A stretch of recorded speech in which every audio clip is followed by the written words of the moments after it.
Any square foot of Manhattan can deliver disaster if you give it a budget and a motive. But I'll say for the record that pastry boxes are the sneakiest delivery system. Something about a ribboned white square makes even a trained watchdog want to wag. It's a lesson we relearned on a Wednesday in May, when the door buzzer went off at 10:23 a.m., and the speaker crackled with a voice colored by urgency and butter. "This is for Mr. Wolfe." "It can't wait," she said. "Only fires, funerals, and indictments can't wait before 11. Pick one," I told her. "If you've got all three, I'll meet you at the curb." "It's Vera Kincaid and Kettle, and I brought them. Please." The "them" got past my better judgment. I had a photograph in my mind. Scones lined up like recruits, glazed with something translucent enough to catch a beam of morning light. Fritz has done things with flour that should be illegal, and then pardoned by acclamation, but he doesn't bake scones on weekdays unless turbans or tiaras are involved.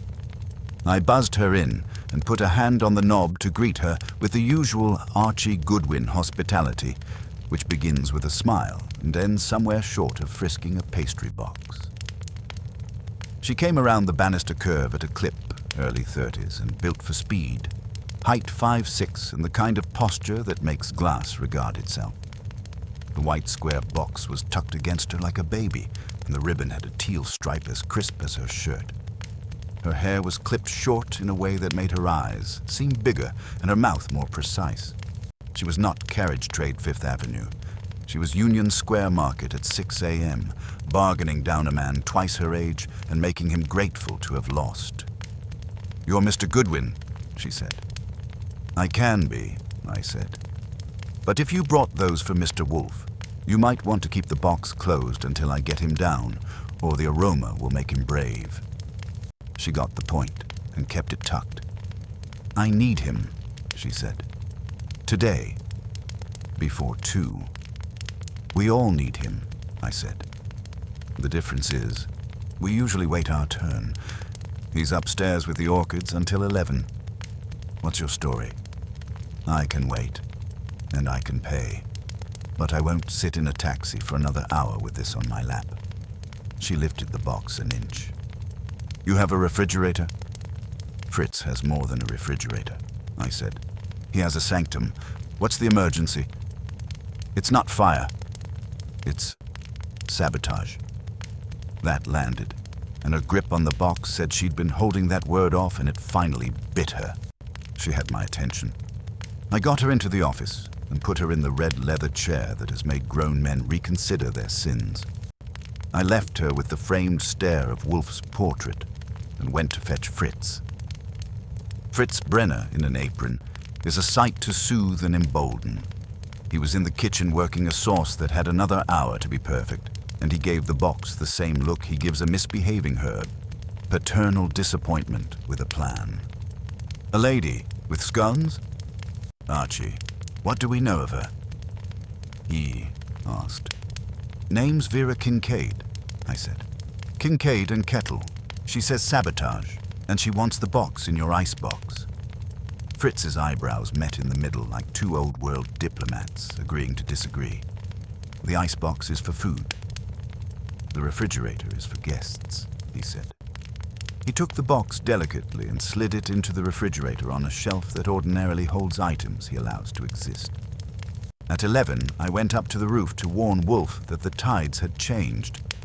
You can't walk in on Mr. Wolfe among orchids and say, "sabotage," unless you want to watch him go through 4 stages of disbelief without moving anything but his eyebrows. The seedlings sat in their alphabetized rows, while the smell of something tropical did battle with the city. Theodore Horstman glanced at me like I was a large beetle who had escaped a net. Wolfe didn't glance at all. "Archie," he said, "you're early to be impatient." A woman arrived with a pastry box that jammed my virtues, I said. "Her name is Vera Kincaid.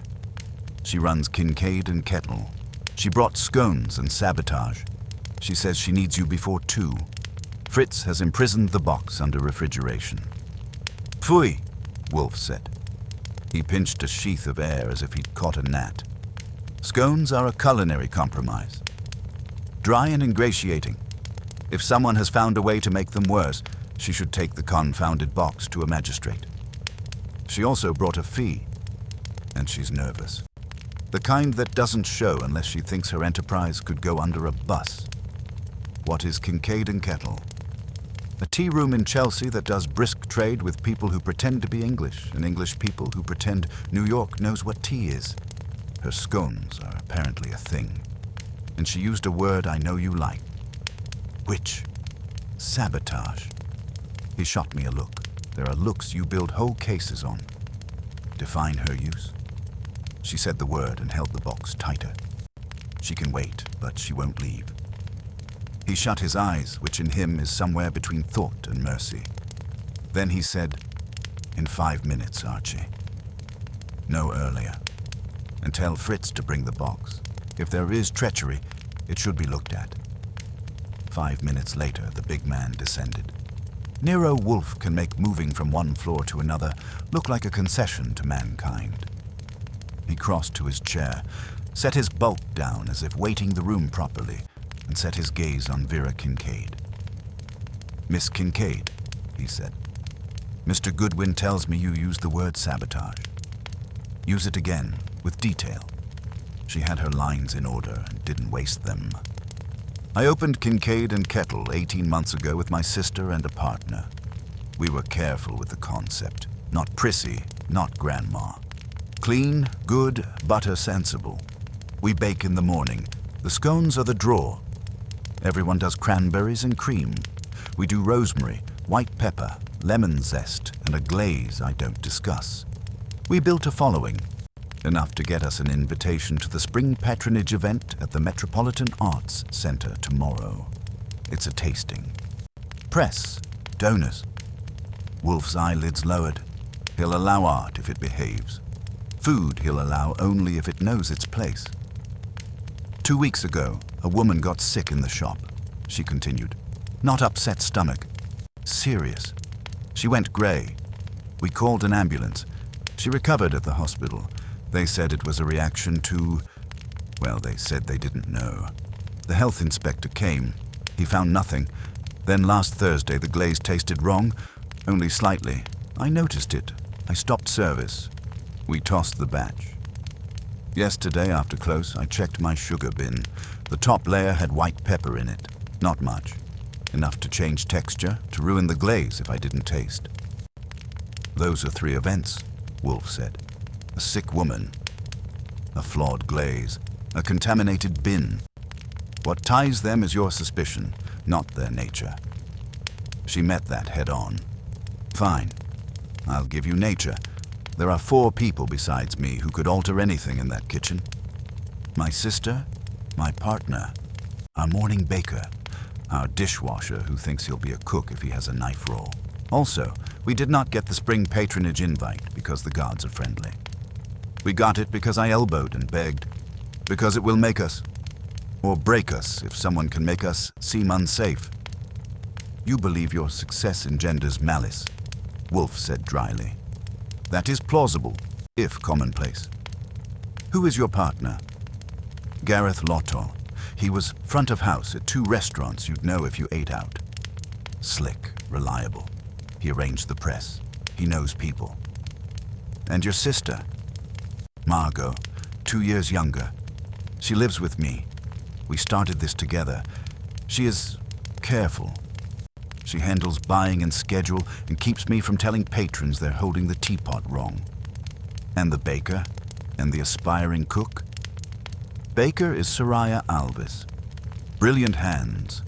No long past in New York. Comes in at 4. The aspiring cook is Deshaun Pike. He's 21 and impatient. He thinks he's Gordon Ramsay. He's not." Wolfe glanced at the door and Fritz entered with the white box. He set it on Wolfe's desk and stepped back like a footman at a coronation. Wolfe eyed it as if it were a diplomatic pouch. He tugged the ribbon loose, folded it with 2 fingers, and lifted the lid. There they were. 6 beige hemispheres with slightly rough tops lacquered with a film that caught the light precisely. The scent was butter first, then something green and clean behind it. Rosemary, as advertised. Under it, a heat like white pepper. Fritz inhaled and made the sound he makes just before he kisses a maize for being born. Wolfe did not applaud. He looked, he sniffed, he scowled. "Miss Kincaid," he said, "you may very well bake a decent scone." "I withhold judgment because the scone is a fraud. If it requires this," he touched the glaze with a finger, barely.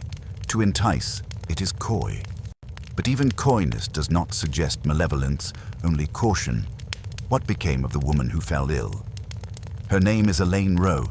She was a regular. She sent flowers the next day. She said, 'Don't worry. She's fine.'" "And what of the spring patronage event? Who else bakes?" She named 3 establishments, including a large hotel that never met a dessert it couldn't turn into a sculpture of its own lobby.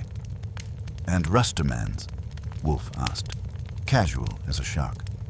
"Pastries?" "No," she said.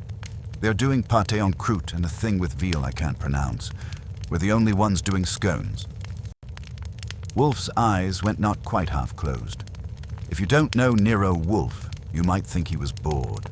If you do, you knew he had rung a bell no one else heard. "How did you get our address?" he asked. She smiled without humor. "Mr. Lawton suggested you. He said you never leave the house and are the most expensive man in New York for the things you can do sitting down." "That is a description I tolerate," Wolfe said. "I will not leave the house. But Mr. Goodwin will leave it enough for both of us. You said sabotage. You did not say death.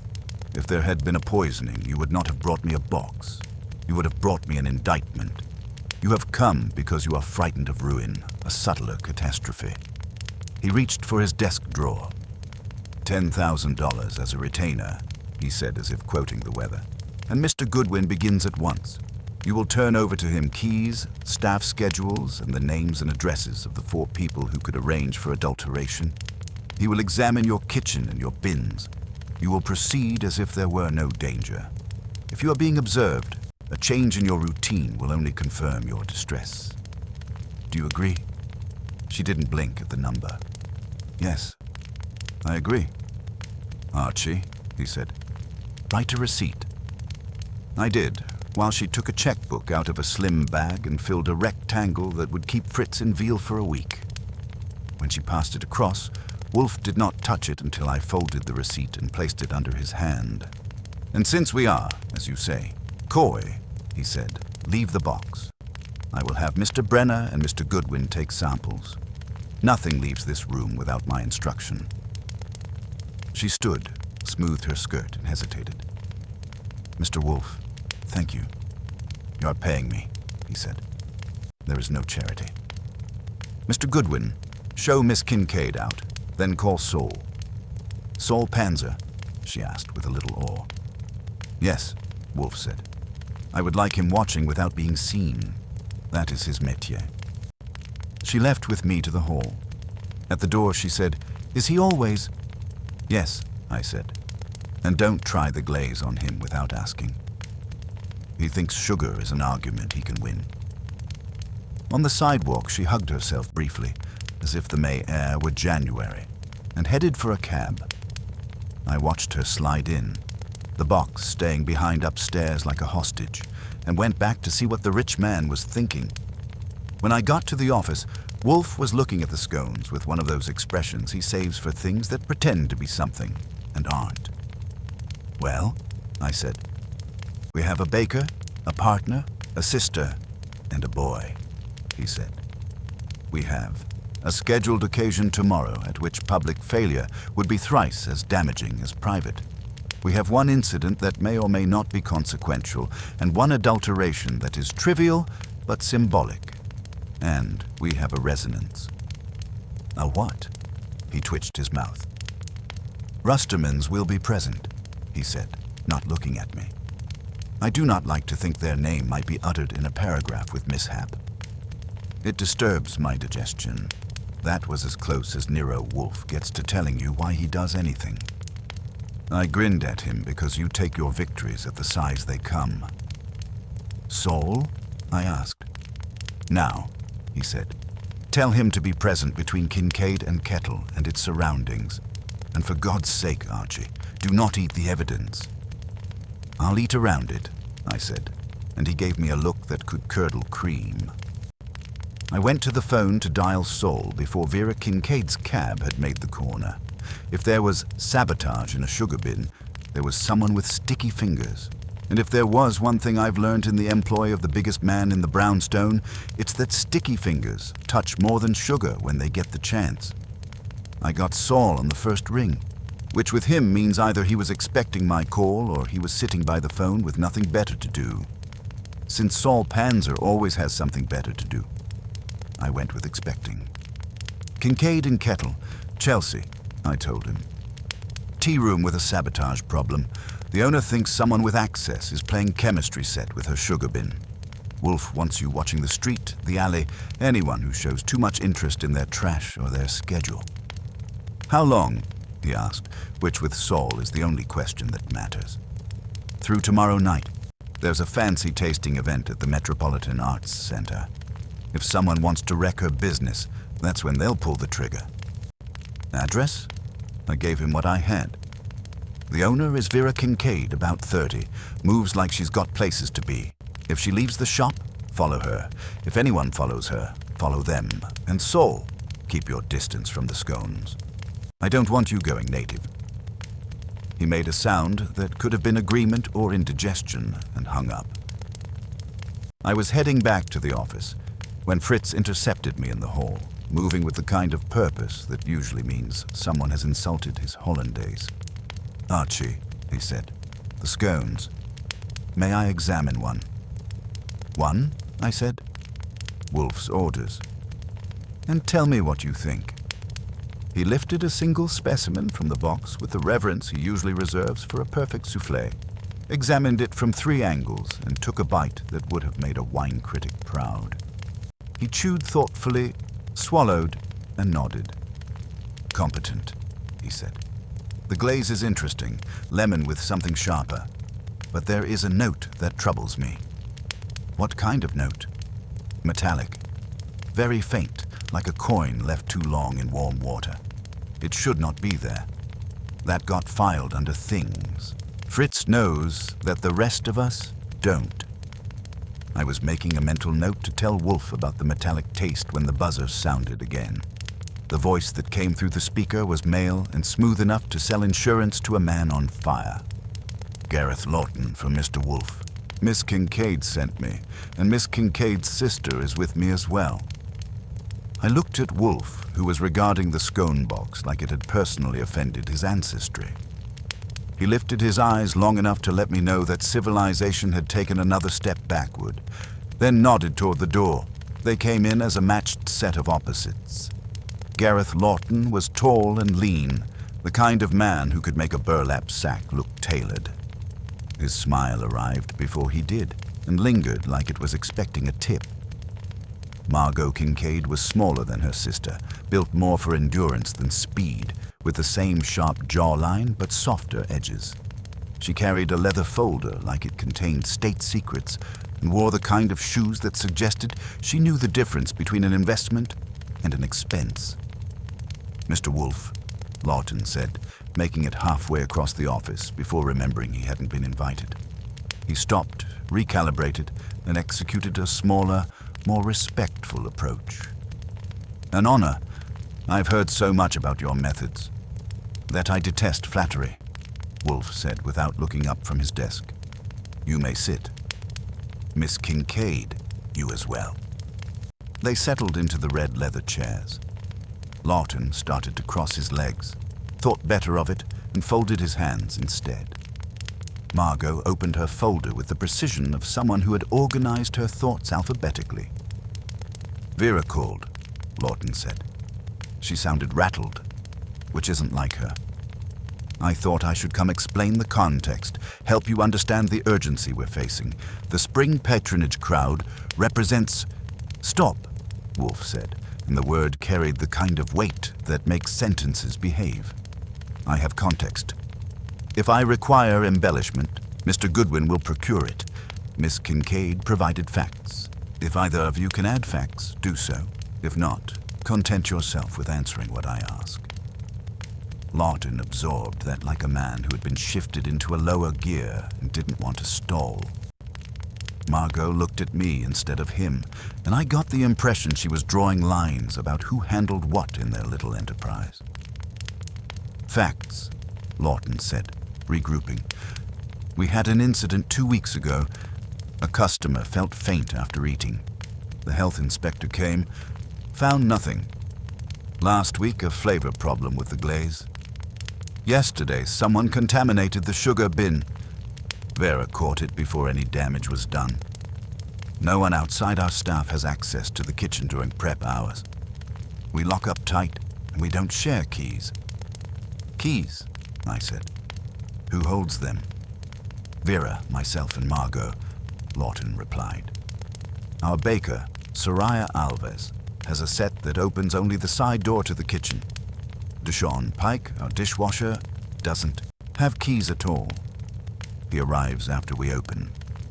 Which suggests, Wolfe said, settling back in his chair, that either someone with legitimate access is responsible, or keys have been duplicated, or your security is more porous than you believe.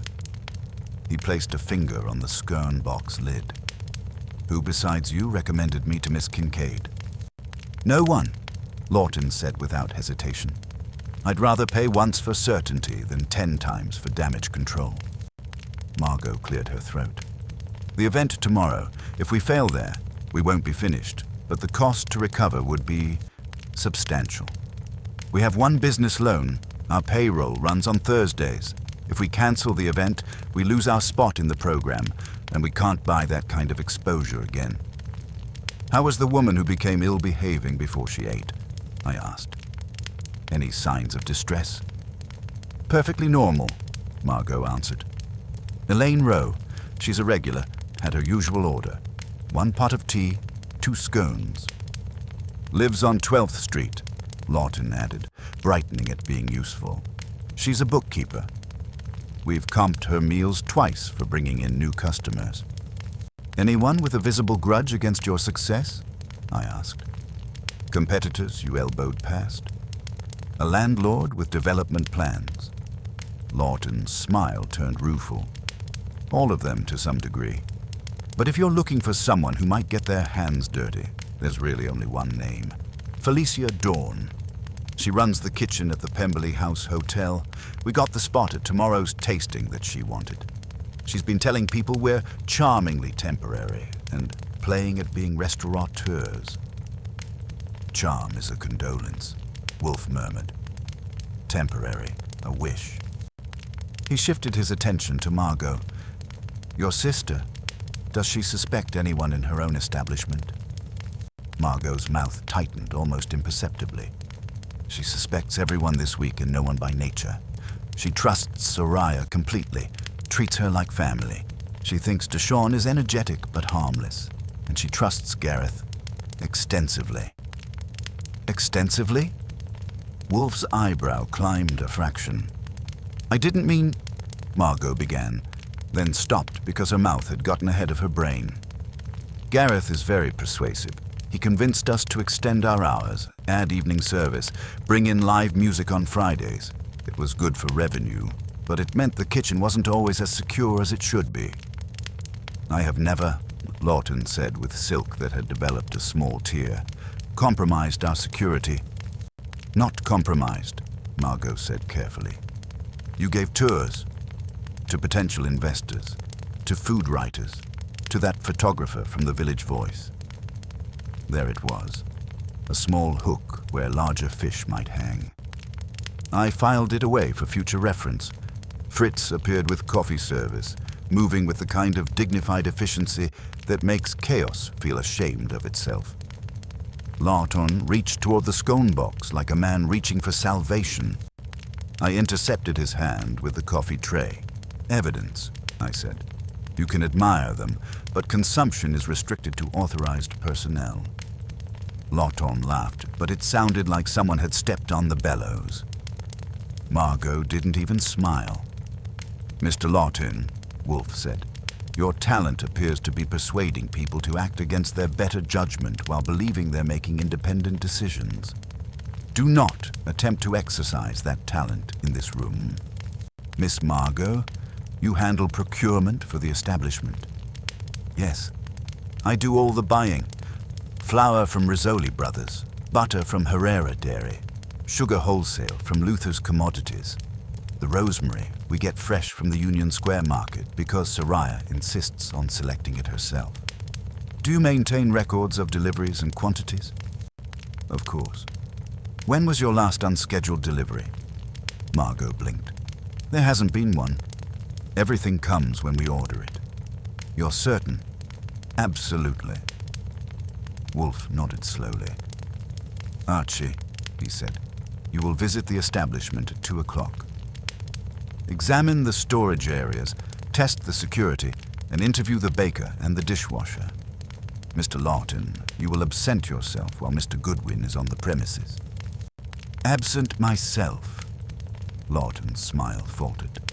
Yes, you are the person who most needs to be seen as uninvolved. If the mischief depends on your presence or your routine, we will disrupt it.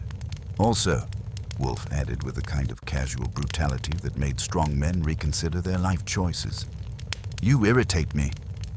That landed with the force of a small meteorite.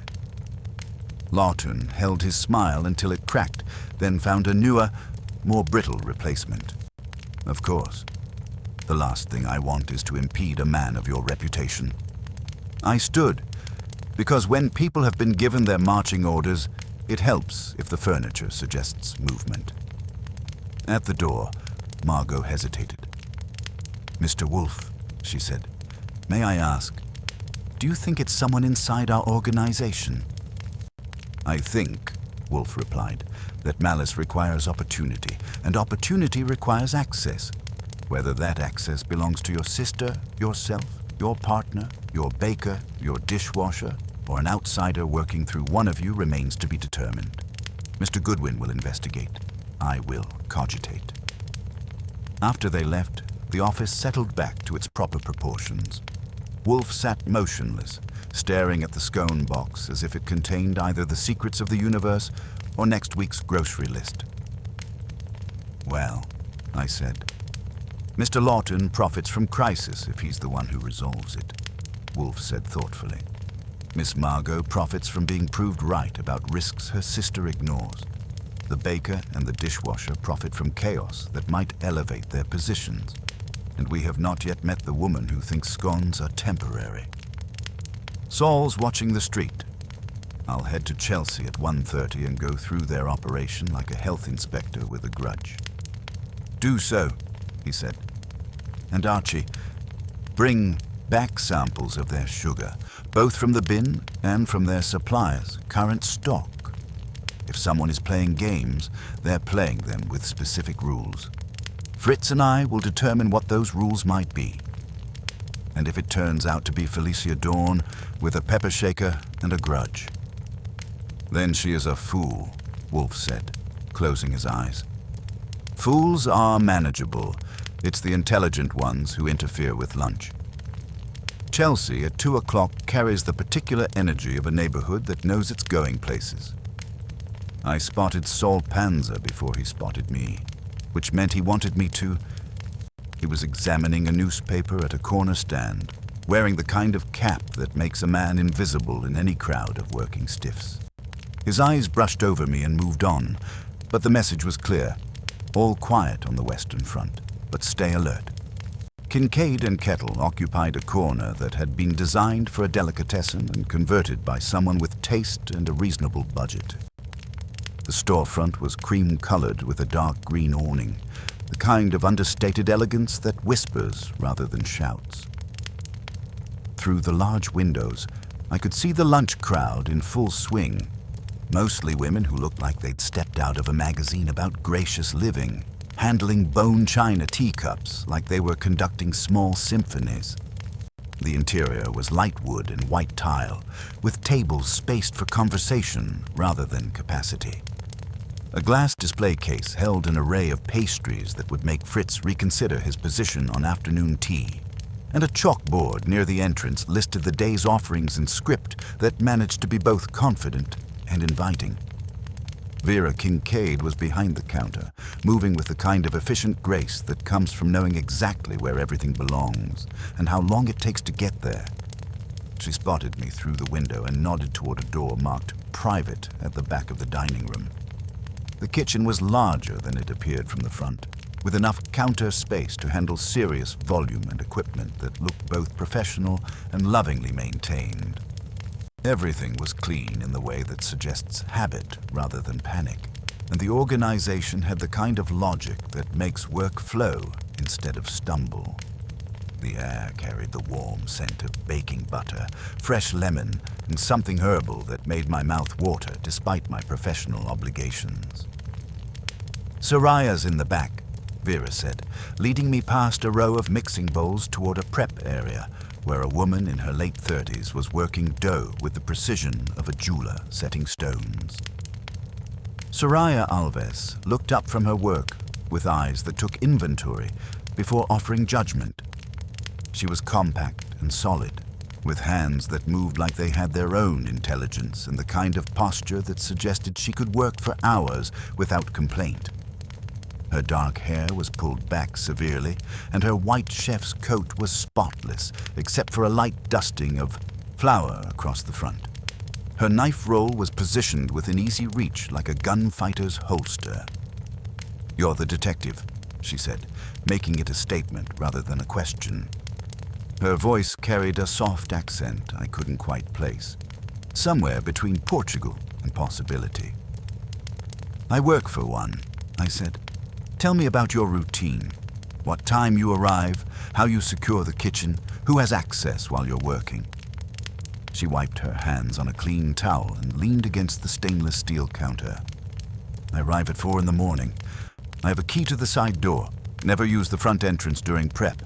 The ovens need an hour to reach proper temperature, so I start with mixing. Scones first, then whatever else is on the day's list." "Anyone else here when you arrive?" "Never. The place is locked tight, and I check every corner before I start work. Old habit from working places where the night crew might leave surprises." Her mouth tightened slightly. "Equipment left dirty. Ingredients moved around, sometimes worse. I worked at a place in Queens where someone kept leaving the walk-in cooler propped open. Cost them hundreds and spoiled food before they figured out it was the night manager getting even with the day shift." I made a note.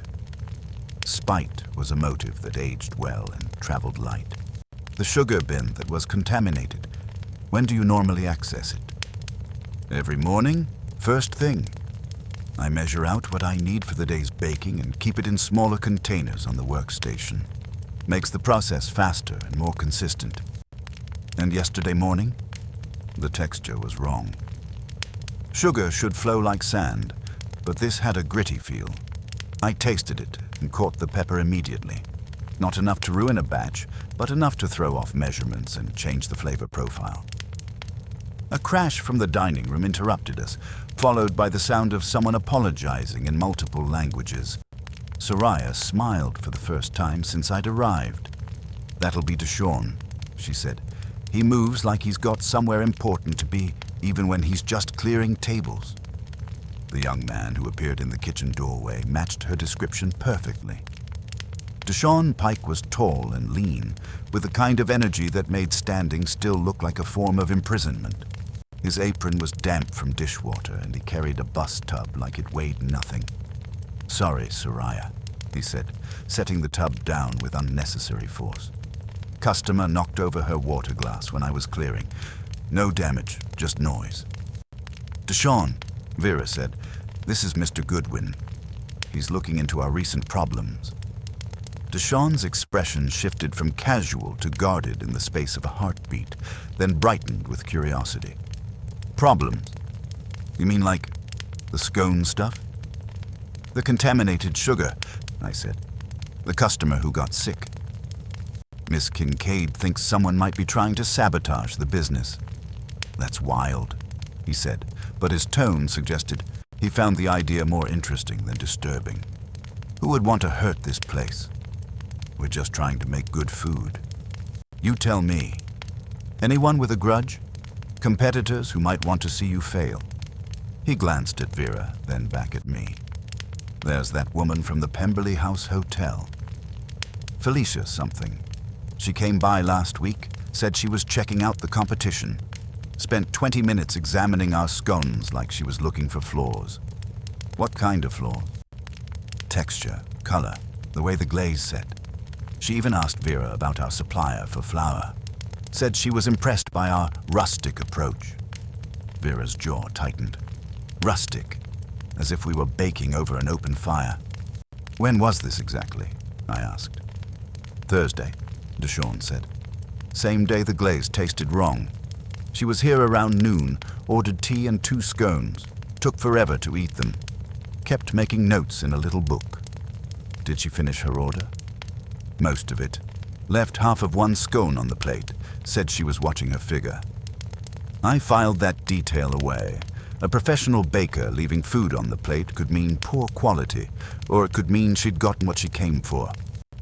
While they were talking, I took a tour of the kitchen. The bowls were mostly stainless steel, dented from use but spotless. In the back of a lower shelf, behind a stack of sheet pans, I found 1 shallow aluminum pan with a nicked lip and a dusting of something white fused in a corner. "What's this doing in a kitchen with citrus?" I asked, holding up the pan. Soraya's head came up like I'd uttered a profanity. "We don't use that." I told Deshawn to throw it away last month. Aluminum and lemon make a taste that belongs to no country. Deshawn went red around the ears. "I kept it for caramel. It heats fast. Throw it." "Now," Soraya said with the kind of authority that brooks no argument. He took the pan and binned it with more force than garbage deserved. I made a note because Fritz's metallic complaint had just gotten a prop. "Anyone else showing unusual interest in your operation?" I asked. Deshawn looked at Soraya, who nodded slowly. "There was a man last Monday," she said. "Came in during the morning rush. Said he was from the health department. Had credentials, but something felt off." "Off how?" "Too interested in details that don't matter for health inspection." Asked about our supplier relationships. Wanted to know who had keys, how we secured the kitchen overnight. Health inspectors care about cleanliness and temperature control. This guy was asking questions like he was planning a robbery. "Did you get his name?" "Rodriguez, I think. But when I asked for his card, he said he'd run out and would mail one later. Never came." Deshawn was nodding. "And there was that other guy. Couple weeks back, said he was writing about food safety for some blog. Tall, sandy hair, talked like he was from England or something. Asked a lot of questions about the woman who got sick." "What kind of questions?" "Wanted to know what she ate, how she acted before she got sick, whether we'd had other incidents. He ordered Earl Grey and made a face at it like it personally offended him." "Anyone else?" Deshawn hesitated, then lowered his voice. "There was this one time, maybe a month ago. Mr. Lawton brought someone through after hours. A lady. He said she was a food critic, but I didn't recognize her. She walked around, looked at everything, took pictures with her phone, asked about ingredients, where we get them, stuff like that." "Did she touch anything?" "Not that I saw. But she was real interested in the storage areas. Mr. Lawton gave her his key, walked her through the whole setup. She stayed maybe 20 minutes, then he walked her out and took the key back. I spent another 20 minutes examining the storage areas and testing the security. The locks were adequate, but not impressive. The kind of setup that would keep out casual intruders but wouldn't stop anyone with a key or serious intent. The side door showed 2 sets of scratches around the lock. One weathered, one relatively fresh. The sugar bin was stainless steel with a tight-fitting lid, positioned where anyone with kitchen access could reach it easily. I collected samples from the sugar bin, taking portions from the top, middle, and bottom layers. I also bagged samples of the white pepper and rosemary, labeling everything with my neatest handwriting. Deshawn signed the back of my card with lot numbers and dates. which made him feel important and gave me a chain of custody that would satisfy a courthouse. As I was preparing to leave, Vera walked me to the front door. The lunch crowd had thinned, leaving behind the kind of peaceful atmosphere that successful restaurants cultivate like a house specialty. "Mr. Goodwin," she said, "do you think we're overreacting?" Maybe the woman just had a bad reaction to something she ate earlier, and the sugar contamination was just an accident. "Maybe," I said. "But accidents don't usually come in threes, and they don't usually happen right before important events. Someone wants your business to fail, Miss Kincaid. The question is whether they want it badly enough to risk getting caught." She nodded, but her expression suggested she was still hoping for a simpler explanation. I left her standing in the doorway, watching the street like she expected trouble to arrive by appointment. On the sidewalk, I caught Saul's eye briefly. He was examining a parking meter with the intense concentration of a man who found municipal hardware fascinating. His slight nod told me everything was still quiet, but his position had shifted to cover both the front entrance and the alley that ran behind the building. On the way back to the brownstone, I made a mental inventory of what I'd learned. Multiple suspicious visitors, each asking the wrong kinds of questions. A contaminated sugar bin that only someone with kitchen access could have reached. Staff members with varying degrees of ambition and opportunity. And an aluminum pan that could explain Fritz's metallic taste observation. It wasn't much, but it was a start. And in my experience with Nero Wolfe, starts were usually enough to build a case that would stand up in court and make the guilty party wish they'd taken up a less complicated form of mischief. The samples in my pocket felt heavier than their actual weight suggested. Sometimes evidence has that effect. It carries the weight of truth waiting to be revealed. Back at the brownstone, I found Wolfe in his chair with the scone box positioned on his desk like evidence in a capital case. Fritz hovered nearby with the expression he reserves for ingredients that have disappointed him personally. "Archie," Wolfe said without opening his eyes, "your footsteps suggest either satisfaction or resignation. Which is it?" "Satisfaction with complications," I said, setting the sample bags on his desk in a neat row. Kincaid and Kettle is running a clean operation with dirty visitors. 3 suspicious characters in the past month, each asking the wrong questions. A fake health inspector interested in security rather than sanitation. A phony food blogger focused on the sick customer. And a mystery woman who got the full tour from Lawton after hours. Fritz picked up the bag labeled "top layer" and held it to the light like a jeweler examining a questionable diamond. "This is from the contaminated sugar." "Straight from the bin," I said, along with middle and bottom samples, plus control specimens of their white pepper and rosemary. There's also an aluminum pan that Deshaun Pike was using for caramel work, despite Soraya's orders to throw it away.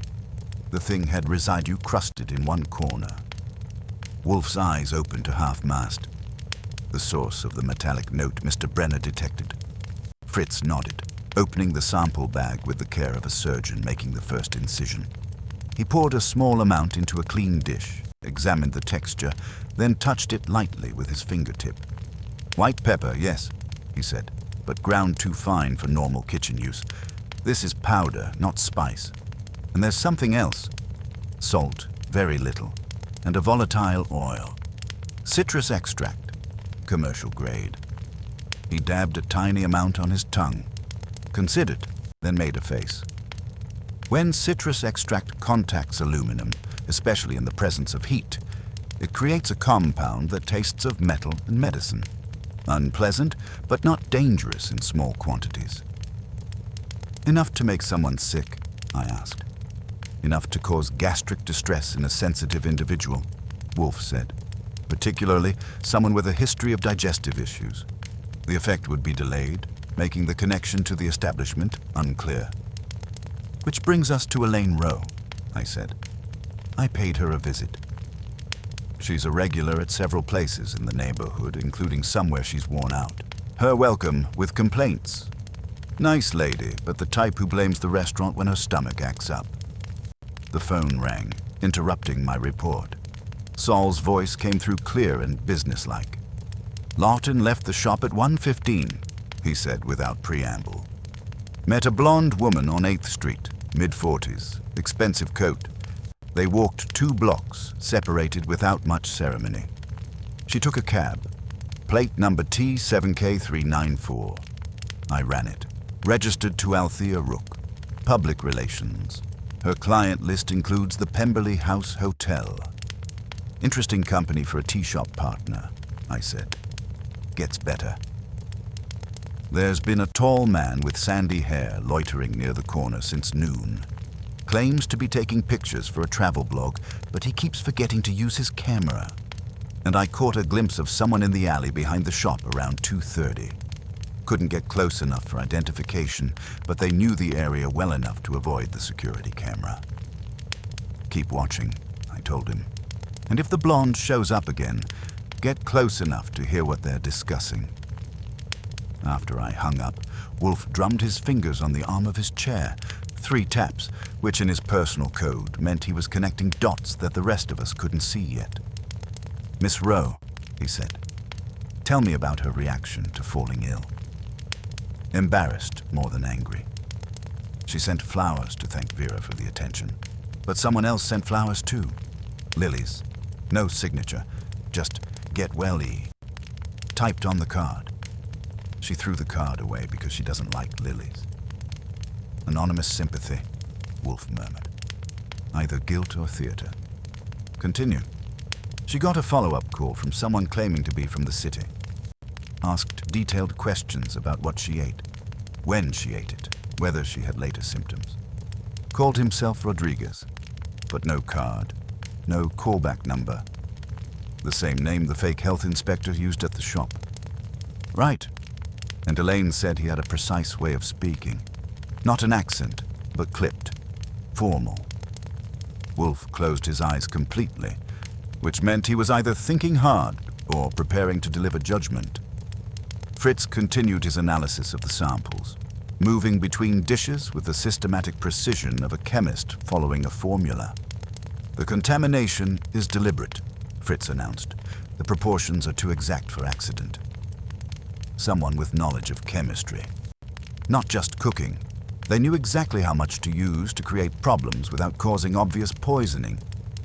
Which narrows our field, Wolfe said, eyes still closed, to someone with scientific training and access to the kitchen. Or someone working with such a person. I was about to continue my report when Fritz made a small sound of surprise. He was looking not at the samples, but at the spice rack on the sideboard. Mr. Wolfe, he said carefully, the white pepper jar. It's been moved. Wolfe's eyes snapped open. Moved how? Closer to the front than I keep it, and your dictionary. Fritz gestured toward the heavy Webster's on its stand. The corner of the top page is turned down. A very small fold, but I would not do such a thing. The temperature in the room seemed to drop several degrees. Wolfe's gaze moved from the dictionary to the spice rack to the scone box, and his expression hardened into something that could have been used to carve granite. Who has been in this room since Miss Kincaid arrived this morning? He asked, his voice carrying the kind of quiet menace that makes sensible people reconsider their life choices. Vera, Lawton, Margot, I said, and Fritz with the coffee service. Fritz would burn his hands before disturbing my books. You would not. Miss Kincaid had neither time nor reason. Mr. Lawton wanted the scones, not literature. Miss Margot carried a folder and an orderly mind. He paused, then added with the kind of finality that makes mountains move. We are not yet at theft, but we are at trespass. In my house. The personal violation had transformed this from a case about business sabotage into something that touched Wolfe's deepest sensibilities. Someone had dared to enter his sanctuary and disturb his possessions. In the hierarchy of sins that mattered to Nero Wolfe, that ranked just below poisoning his orchids and serving him instant coffee. The pepper jar suggests they were checking our analysis capabilities, I said. Seeing what we know about the contamination method. Or confirming that we have the same white pepper they used, Wolfe replied. Which means they're monitoring our investigation closely enough to want verification of our findings. He reached for the bell pull. Fritz, dinner at 7, and check every room in the house. If anything else has been disturbed, I want to know immediately. After Fritz left, Wolfe sat motionless for several minutes, staring at the scone box as if it contained either the secrets of the universe or a personal insult. Finally, he spoke.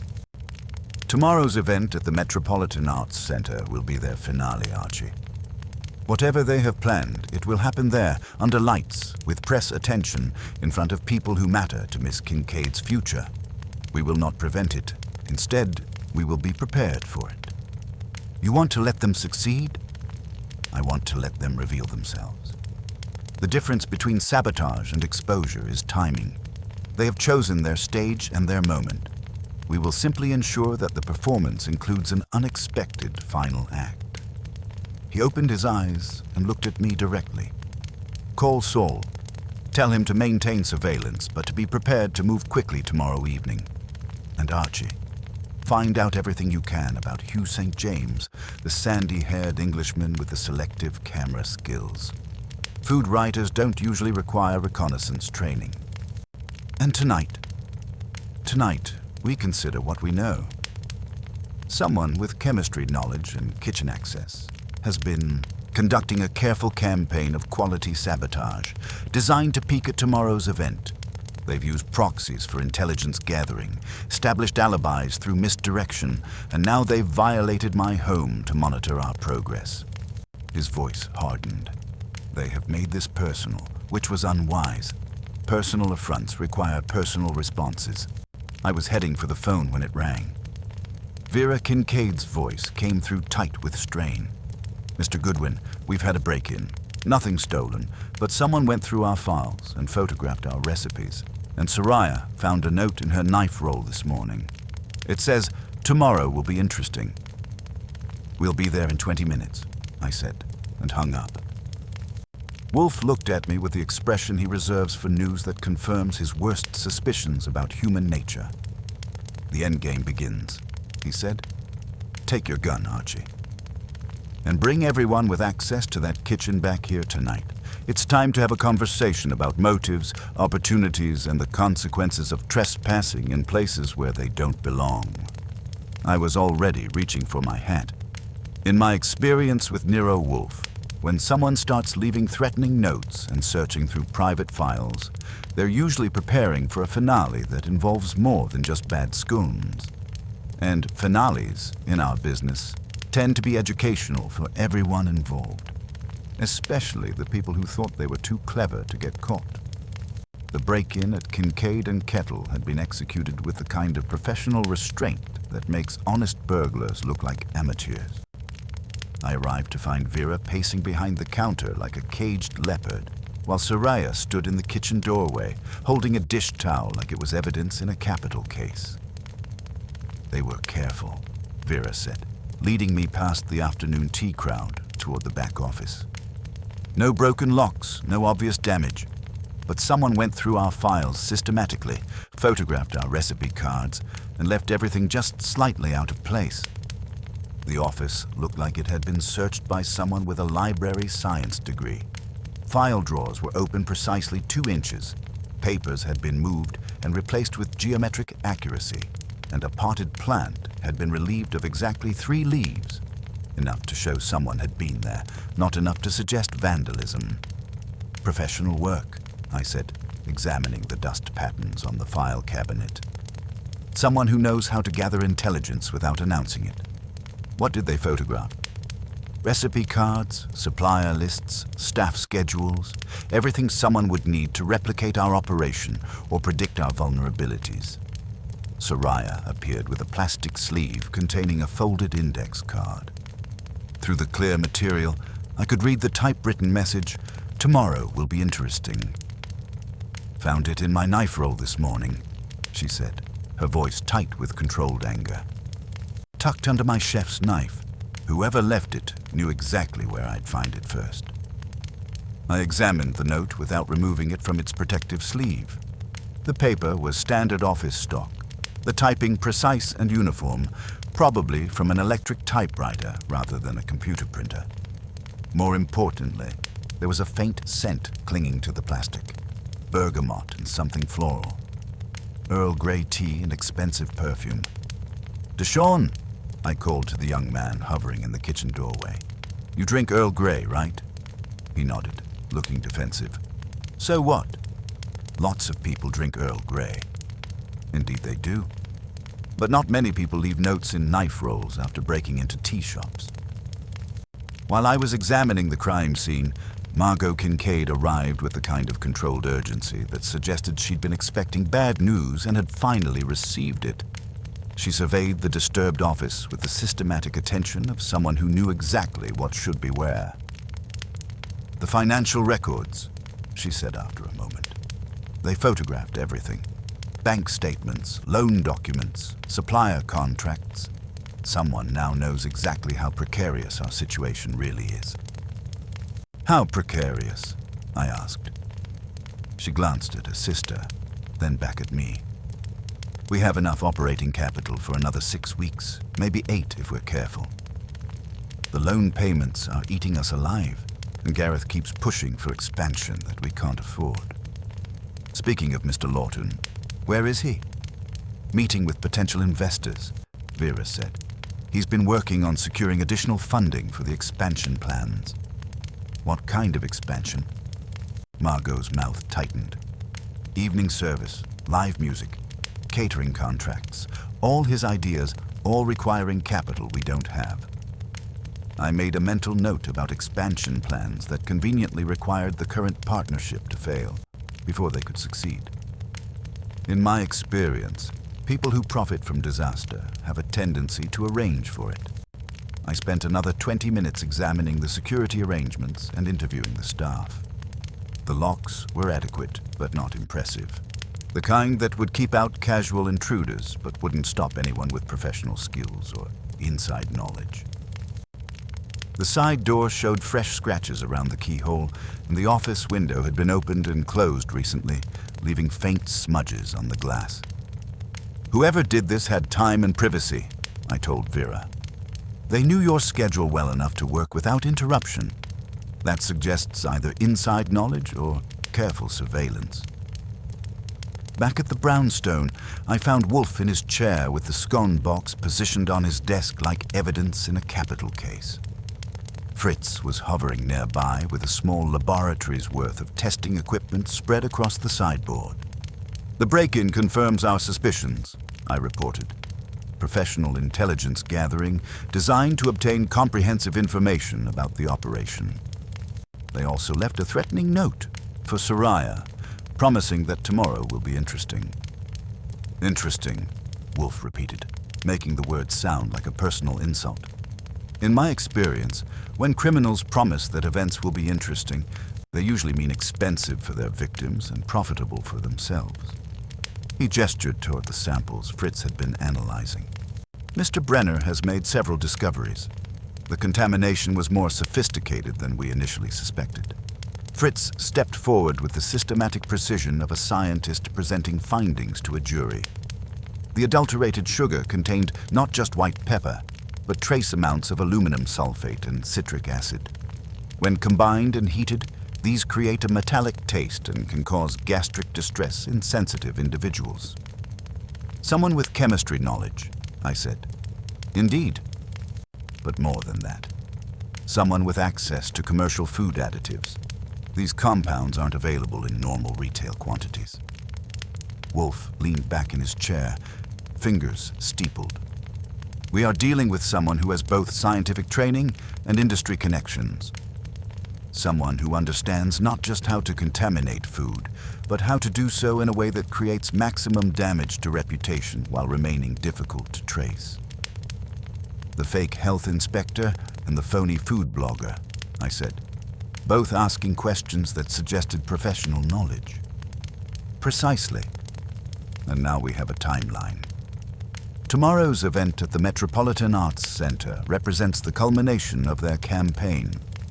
Public failure, with press attention in front of the people who matter most to Miss Kincaid's future success. The phone rang, interrupting our analysis. Saul's voice came through clear and businesslike. "Lawton just left a meeting at the Pemberley House Hotel," he reported. 40-minute conversation with Felicia Dawn in her office. They shook hands at the end, and she walked him to the elevator personally. Also, our sandy-haired friend has been taking pictures of the Metropolitan Arts Center loading dock. Seems very interested in the service entrances. "Maintain surveillance," I told him, "and be prepared to move quickly tomorrow. I have a feeling the finale is going to require more than just observation." After I hung up, Wolfe sat motionless for several minutes, staring at the scone box as if it contained either the secrets of the universe or a personal affront to his dignity. "Archie," he said finally, "call Miss Kincaid. Tell her to bring her sister, her partner, and her staff here at 9 o'clock tonight. Also invite Miss Felicia Dawn and anyone else who has shown unusual interest in their operation. It's time to have a comprehensive discussion about motives, opportunities, and the consequences of trespassing in places where they don't belong. You're ready to make accusations." "I'm ready to create pressure," he said.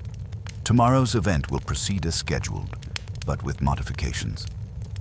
We will ensure that anyone planning mischief finds themselves dealing with more complications than they anticipated." He opened his eyes and looked at me directly.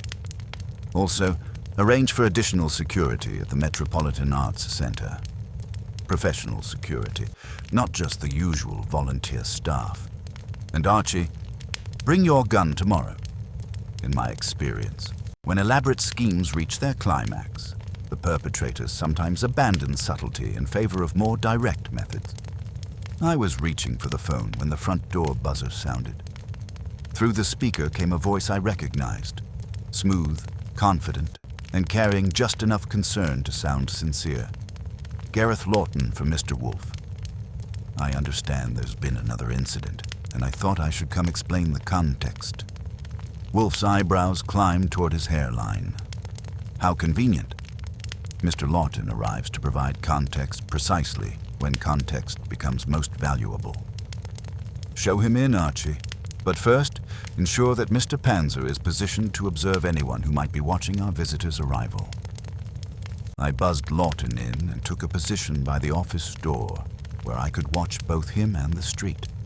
In my experience with Nero Wolfe's cases, when the prime suspect shows up voluntarily to provide helpful context, they're usually trying to control information that's already spinning beyond their ability to manage. And something told me that Gareth Lawton was about to discover that controlling information in Nero Wolfe's office was considerably more difficult than controlling it anywhere else in Manhattan. The game, as they say, was afoot, and tomorrow's spring patronage event was shaping up to be considerably more educational than anyone had planned, especially for the people who thought they were too clever to get caught. Gareth Lawton entered the office with a kind of practiced confidence that suggested he'd been rehearsing his entrance during the cab ride over. He moved with the easy grace of a man who had learned to make every room feel like his personal stage. But there was something brittle around the edges, like expensive veneer applied over cheaper wood. His suit was perfectly tailored, his tie precisely knotted, and his shoes carried the kind of shine that whispered about success, while his eyes darted briefly to the scone box on Wolfe's desk. "Mr. Wolfe," he began, deploying a smile that had been calibrated for maximum sincerity. "It came as soon as I heard about the break-in. This situation is escalating beyond what any of us anticipated." Wolfe regarded him with the expression he reserves for people who arrive bearing explanations he hasn't requested. "Indeed. Tell me, Mr. Lawton, how did you learn of an incident that occurred less than 2 hours ago?" "Vera called me," Lawton replied without hesitation, settling into the red leather chair with the ease of someone who had never doubted his welcome anywhere. She was quite upset, naturally. Someone had gone through their files, photographed sensitive documents. It's exactly the kind of industrial espionage that could destroy a small business. Industrial espionage, Wolfe repeated, making the phrase sound like a medical diagnosis. An interesting choice of words. It suggests you believe Kincaid and Kettle possesses industrial secrets worth stealing. Lawton's smile flickered but held its position. Recipe development, supplier relationships, financial structures. In the restaurant business, that information has competitive value. To whom? Anyone looking to replicate their success or undermine their position. Felicia Dawn, for instance, has been quite vocal about her opinion that we don't deserve our spot at tomorrow's event. I leaned forward from my position by the door. Speaking of Miss Dawn, I understand you met with her this afternoon. Productive conversation? The smile went out like a candle in a hurricane. Lawton's eyes darted between Wolfe and me, and I could practically see him recalculating whatever strategy he'd planned for this visit. "You're having me followed," he said, and his voice had lost its smooth confidence. "We are investigating systematic sabotage," Wolfe said with the calm precision of a surgeon making an incision. "Following people is what investigators do. The question is why your meeting with a competitor would concern you, unless it involved matters you'd prefer to keep private." Lawton straightened in his chair, attempting to regain control of the conversation. "I met with Felicia because I wanted to understand the scope of the threat we're facing. If she's behind the sabotage, I thought direct confrontation might resolve the situation." "Pooh," Wolfe said, and the syllable landed like a small explosion. "You are agile with pretexts, Mr. Lawton, but you mistake motion for progress. What did you actually discuss with Miss Dawn?" "Professional matters, market positioning, the usual industry concerns." Wolfe's fingers drummed once on the arm of his chair, a sure sign that he was connecting dots in patterns the rest of us couldn't see yet. "You also met with Miss Althea Rook on 8th Street, a public relations specialist whose client list includes the Pemberley House Hotel. Were those also professional matters?" The blood drained from Lawton's face like water from a broken dam. "Althea is a friend. She was offering advice about managing our current difficulties. On a street corner," I added helpfully, because nothing says professional consultation like sidewalk conferences. "We were between appointments," Lawton said, but his voice had gone tight. Wolfe reached into his desk drawer and produced the plastic sleeve containing the threatening note. "This was found in Miss Alves's knife roll this morning," he said, holding it where Lawton could see the typewritten message. "The paper carries a distinctive scent, bergamot and something floral. Earl Grey tea with an expensive perfume, chaser." Lawton looked at the evidence like it was a snake preparing to strike. "Half of Chelsea smells like Earl Grey," he managed. "Indeed. But not half of Chelsea types threatening notes on electric machines or has access to commercial kitchen equipment after hours." Wolfe set the sleeve on his desk with the precision of a chess master placing a piece. "Mr. Lawton, have you at any point in the past month used the name Rodriguez in telephone conversations?" That one hit center mass. Lawton didn't start or jump. He went absolutely still, like a deer that had just heard the hunter's footstep. Then he smiled to show there was nothing to see, but the smile had all the warmth of a February morning. "No. Why would I pretend to be a city employee? To gather information under color of authority," Wolfe said with the kind of quiet menace that makes sensible people reconsider their life choices. "To build a record that could later be used to justify official action, or to frighten a timid woman into cooperating with a course you favor. You are, as I noted, agile with pretexts." The phone rang, interrupting what was shaping up to be a comprehensive dismantling of Lawton's credibility. I answered to find Saul on the line, his voice carrying the kind of controlled urgency that makes experienced detectives reach for their notebooks.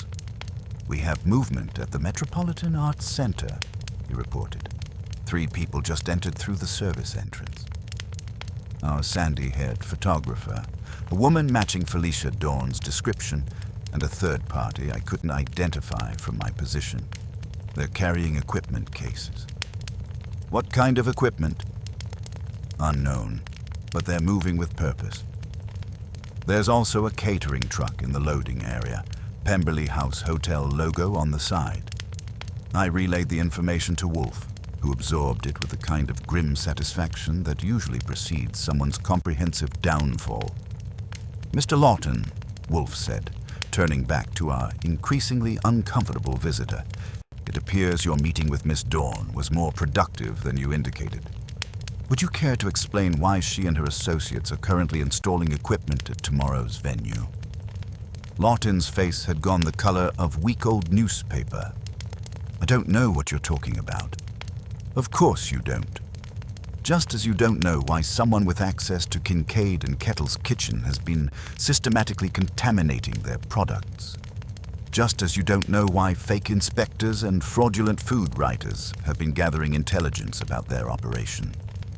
Wolfe leaned forward slightly, and his voice carried the weight of absolute authority. "But I know, Mr. Lawton. And tomorrow evening, at the spring patronage event, everyone else will know as well." Lawton stood abruptly, his carefully maintained composure finally shattering like glass under pressure. "You can't prove anything.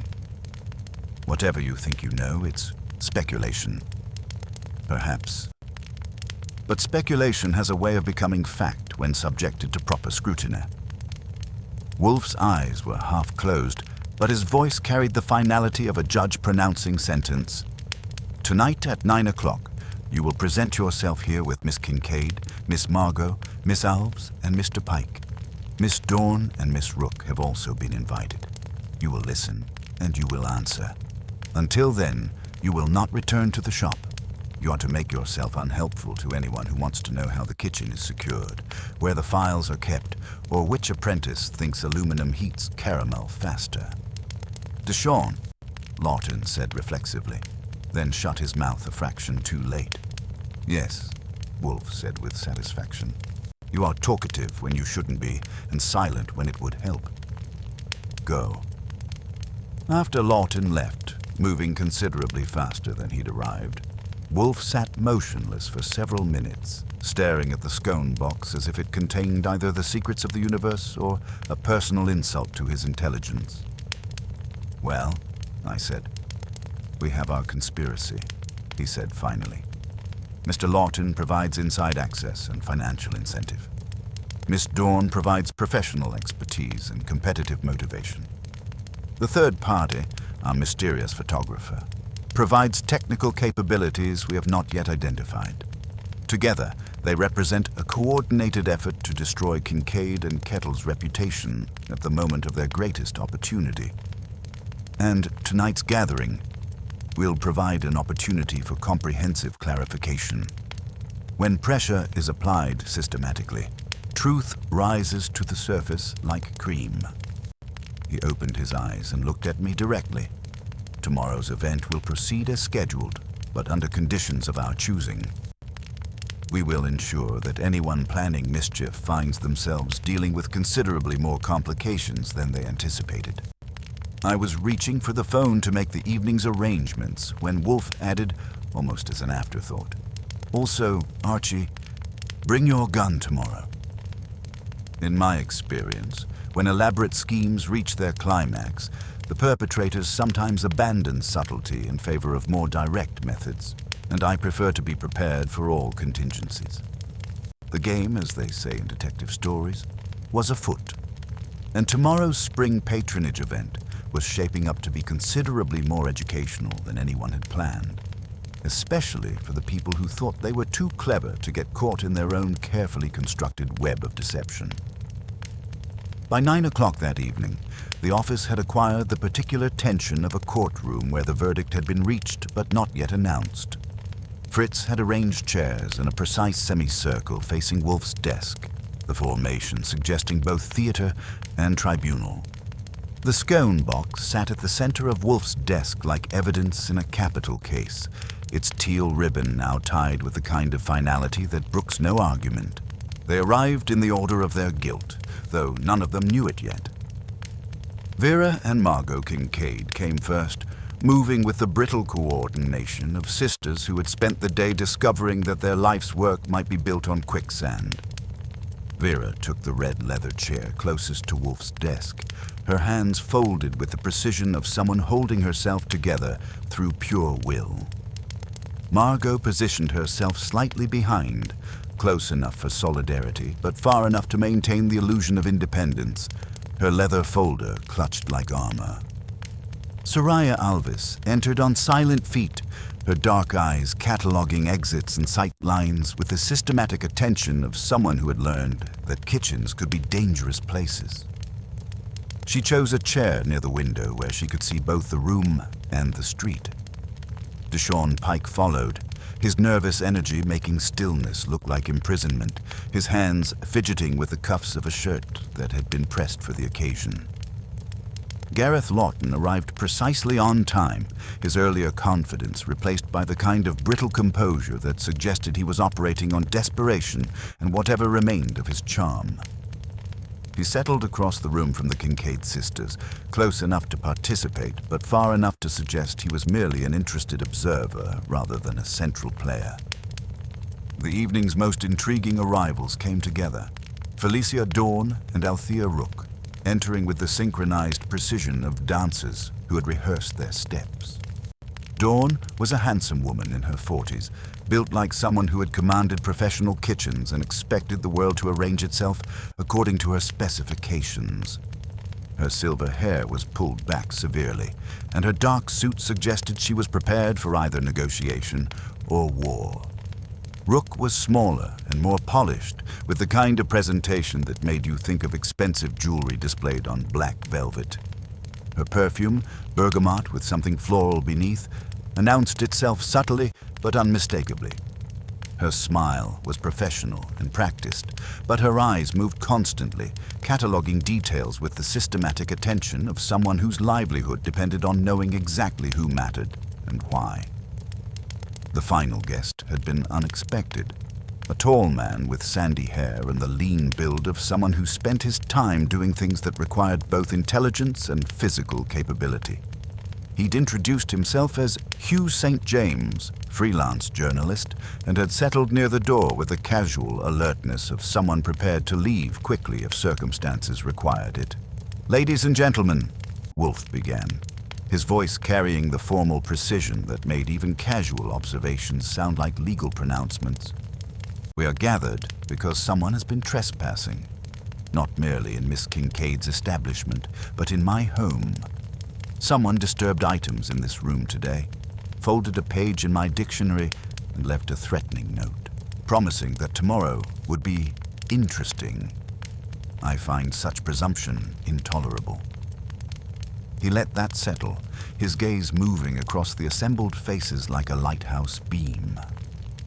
The page was folded to mark alembic to alum, a stranger's confirmation of what we might deduce about chemical contamination. That represents not merely sabotage, but surveillance of my investigation. It is personal, and I respond to personal affronts with personal attention. Felicia Dawn leaned forward slightly, her expression suggesting she found the proceedings mildly amusing. "Mr. Wolfe, I understand you have a reputation for theatrical revelations, but I'm not certain why I've been summoned to what appears to be a private business dispute." "Because, Miss Dawn, you are central to the conspiracy," Wolfe replied with the calm certainty of someone stating a mathematical fact. "Your meeting with Mr. Lawton this afternoon was followed immediately by suspicious activity at the Metropolitan Arts Center. Your expertise in commercial food chemistry explains the sophisticated nature of the contamination found in Miss Kincaid's sugar bin, and your competitive interest in eliminating Kincaid and Kettle from tomorrow's event provides clear motive."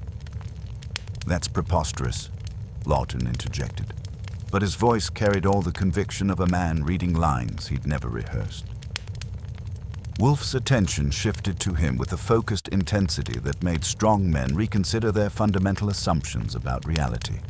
"Mr. Lawton, you have been remarkably helpful throughout this investigation. Your recommendation brought Miss Kincaid to me.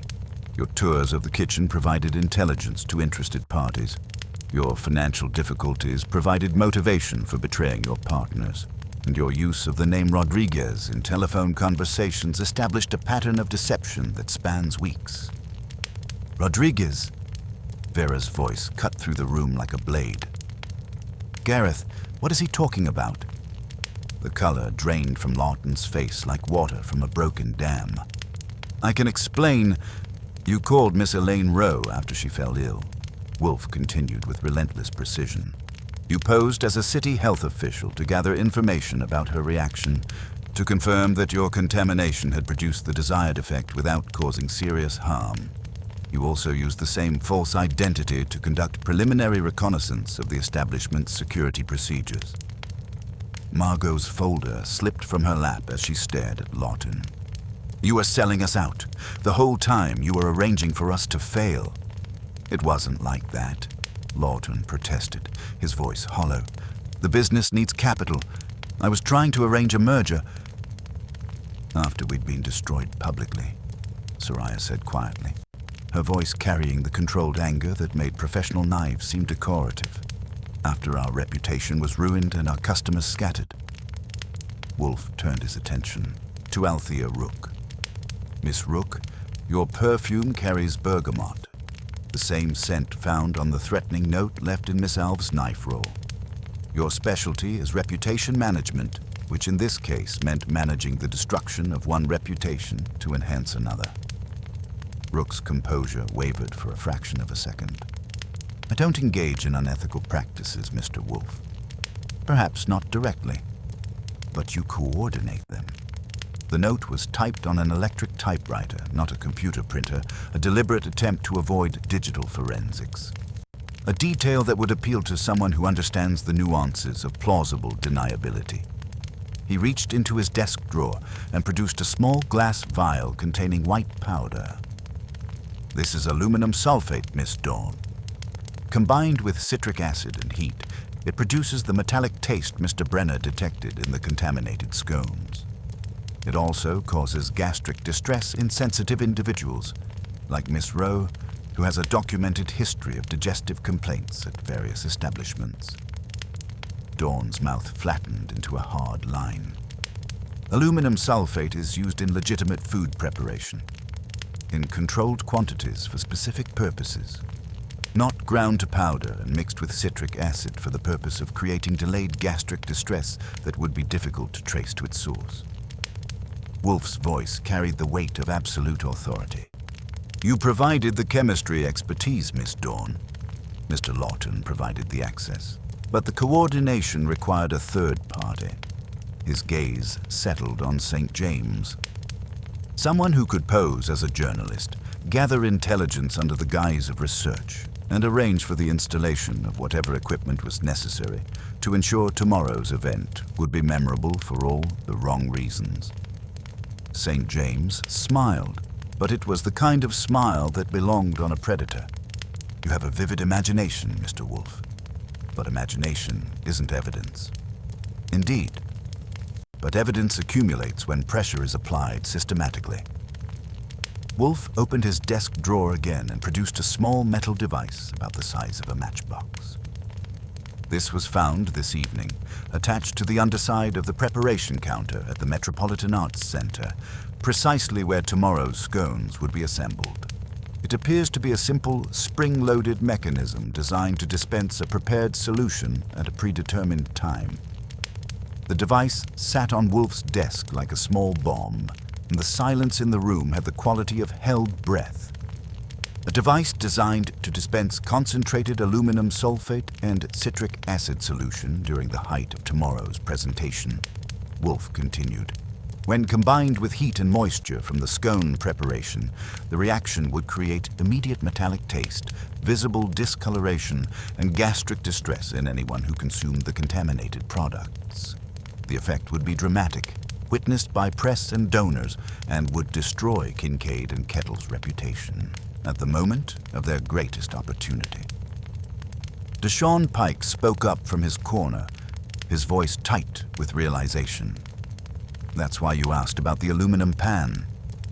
You needed to know what we were using for heating, how the metal would react. The perfect finale to a month-long campaign, Wolfe said with the satisfied expression of someone who had just solved a particularly challenging puzzle. Systematic sabotage designed to culminate in public failure, witnessed by everyone who matters to Miss Kincaid's future success.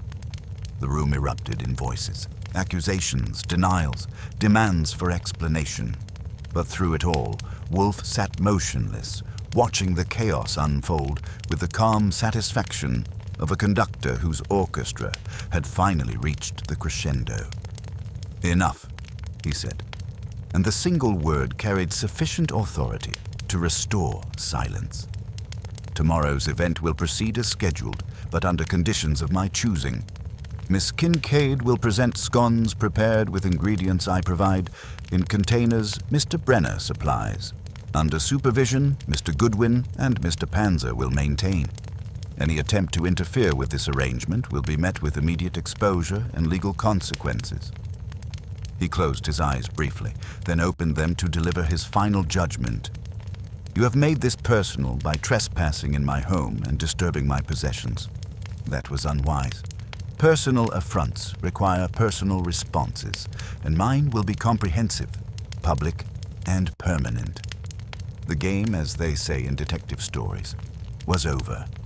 All that remained was determining which pieces would be swept off the board and which would be allowed to remain for whatever came next. But that, as Nero Wolfe would say, was a matter for tomorrow's consideration. The morning of the spring patronage event arrived with the kind of crystalline clarity that makes Manhattan look like it's been washed and pressed for inspection. I found Wolfe in the kitchen at 8:30, which violated several natural laws and suggested that today's proceedings had achieved the status of personal crusade. Fritz had transformed the kitchen into something resembling a field laboratory.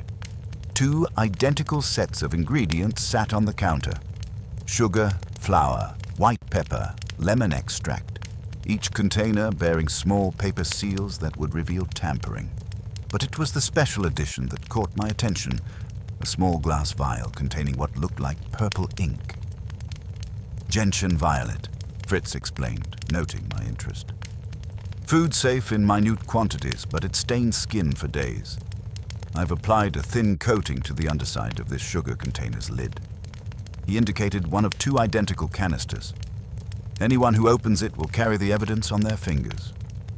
"Elegant," I said. "And the other container?" "Genuine ingredients, properly sealed. Miss Alves will use this one under our supervision. The marked container will be positioned where our saboteur can access it easily." Wolfe nodded approvingly. "Mr. Panzer will maintain perimeter security. You will observe the kitchen area directly. Any attempt to interfere with our preparations is to be documented but not prevented until the evidence is complete." The Metropolitan Arts Center buzzed with controlled chaos by the time we arrived. The main gallery had been transformed into an elegant showcase with pristine white stations arranged in a horseshoe pattern around a central presentation area. Donors and press mingled with the kind of anticipatory energy that suggested they were expecting either triumph or disaster, and weren't particularly concerned which. I supervised the setup of our station with the methodical attention of someone arranging evidence for a jury. The genuine ingredients went into Soraya's immediate workspace. The marked sugar container found its way to a shelf 2 stations away, positioned where it would appear to be backup supplies stored for convenience. Vera and Margot Kincaid arrived with the brittle composure of people who had spent the night wondering if their life's work would survive the next few hours.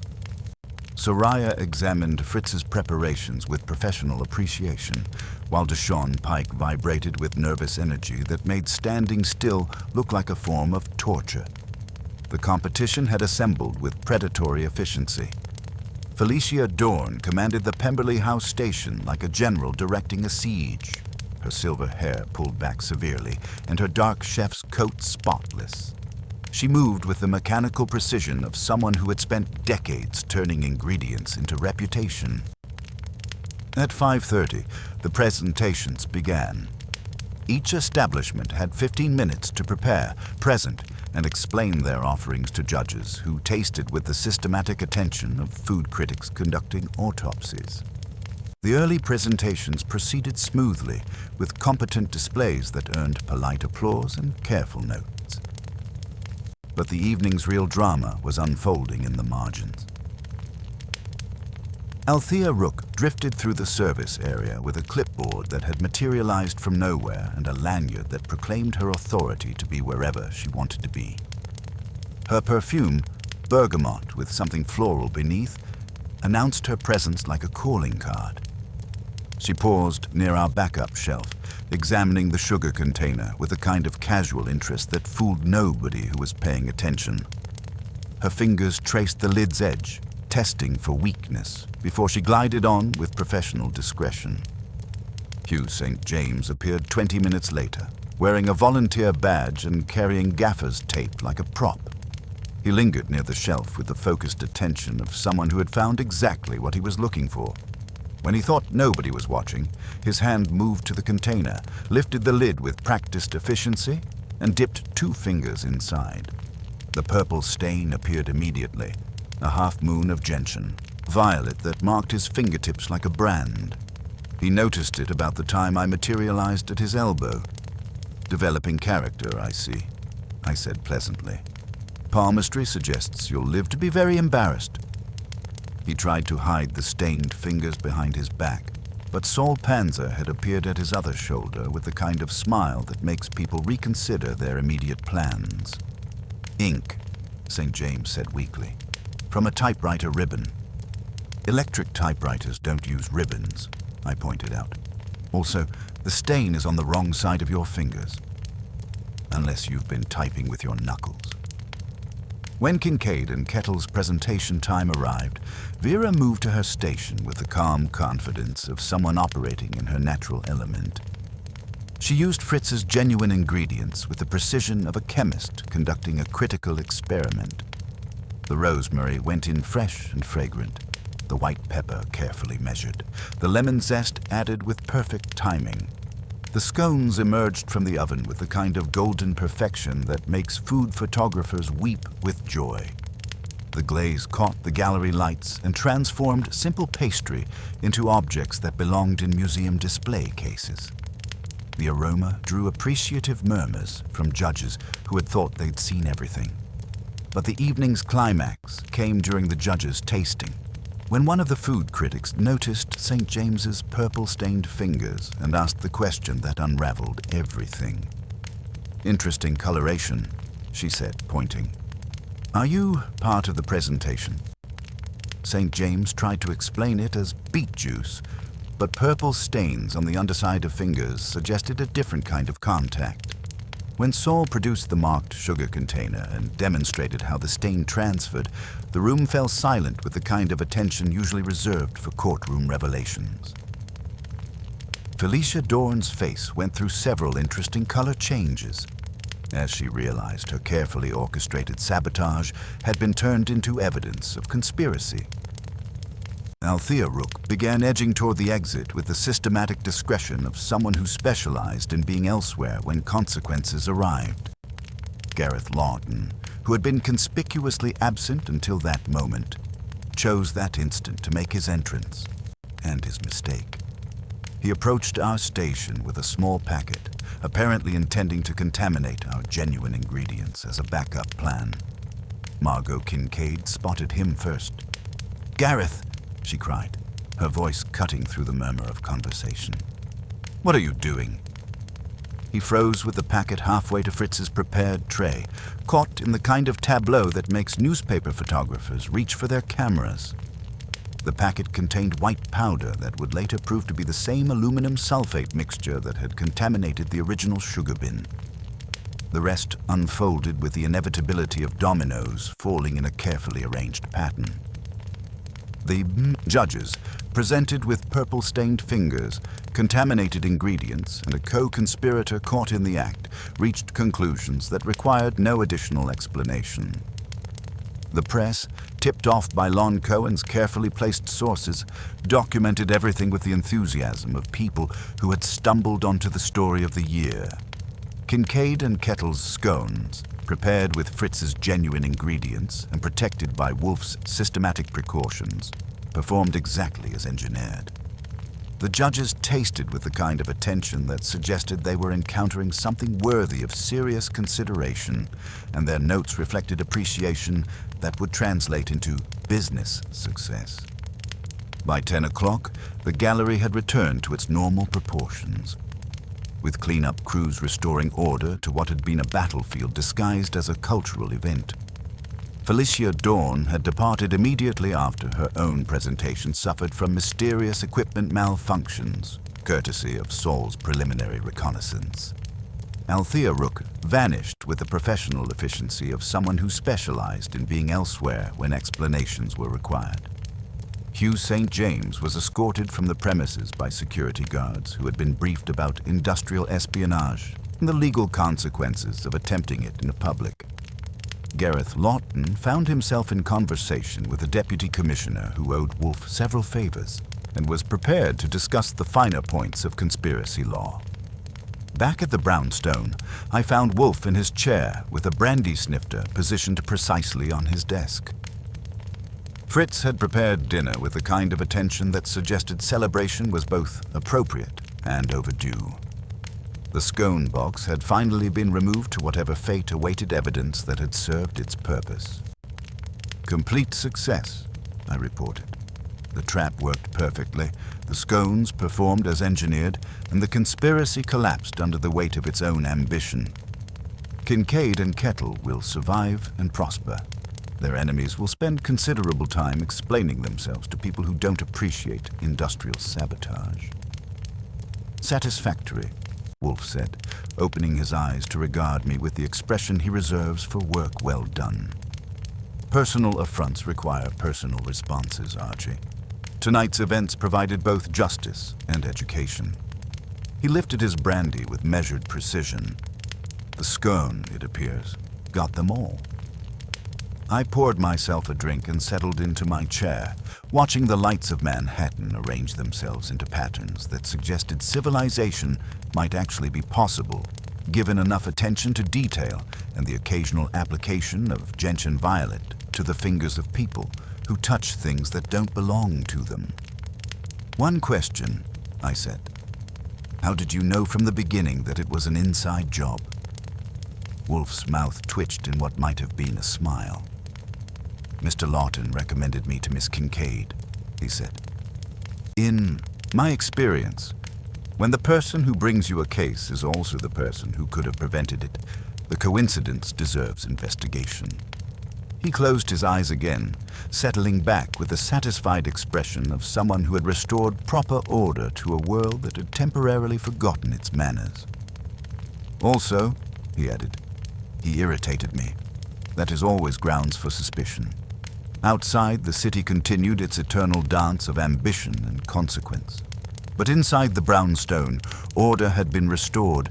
Dinner was waiting, and the scone that got them all had finally revealed its secrets to those patient enough to listen and clever enough to mark the evidence with purple dye. The case, as they say in detective stories, was closed, and Manhattan was once again safe for people who believed that good food, honest work, and proper attention to detail were sufficient to build something worth protecting. At least until the next time someone decided that trespassing in Nero Wolfe's world was a risk worth taking. The morning after the Purple Finger revelation arrived with the kind of crystalline clarity that makes Manhattan look like it had been washed and pressed for inspection. By 9 o'clock, the phone had developed multiple personalities, each more demanding than the last. Lon Cohen called first, his voice carrying the particular satisfaction of a reporter who had stumbled onto the story of the year without having to manufacture it. "Archie," he said, "I need details. The purple dye, the spring-loaded device, the whole choreographed finale. My editor wants to run it above the fold with pictures." "You have pictures," I told him. St. James examining his hands like they belonged to someone else. Lawton caught with his packet of aluminum sulfate. Dawn's face when she realized her carefully orchestrated sabotage had become evidence of conspiracy. The readers want to know how you knew. The purple dye trick. Whose idea? Fritz, I said. You should interview him. He can explain the chemistry of gentian violet and why it stains skin for days. Inspector Kramer arrived at 11 sharp, announcing himself with the approved method of one heavy buzz and a knock that suggested he had been waiting all morning to hit something appropriate. He settled into the red leather chair without invitation, chewing an unlit cigar that looked like it had been drafted against its will. I don't know whether to thank you or cite you for running a private circus, he said, glaring at me for general principles before turning the full beam on Wolfe. You turned a cultural event into an arrest parade. My men are still filing paperwork. Wolfe didn't look up from his morning mail. Your men observed direct attempts to adulterate food intended for public consumption, Inspector. You have the device Mr. Panzer found, Mr. Goodwin's affidavit establishing chain of custody, and the powder packet Mr. Lawton produced like a conjurer lacking rehearsal. I've got St. James singing like a bird that swallowed a recording contract, Kramer said. He admits to being hired as technical support, installing mechanisms, scouting entrances, acquiring credentials that looked official enough to wave around. He puts the brains on Dawn and the coordination on Rook. Lawton's trying to sell me a story about being misled by professionals. Was he? Wolfe asked mildly. He was misled by himself. Money trouble, ego, the whole lineup.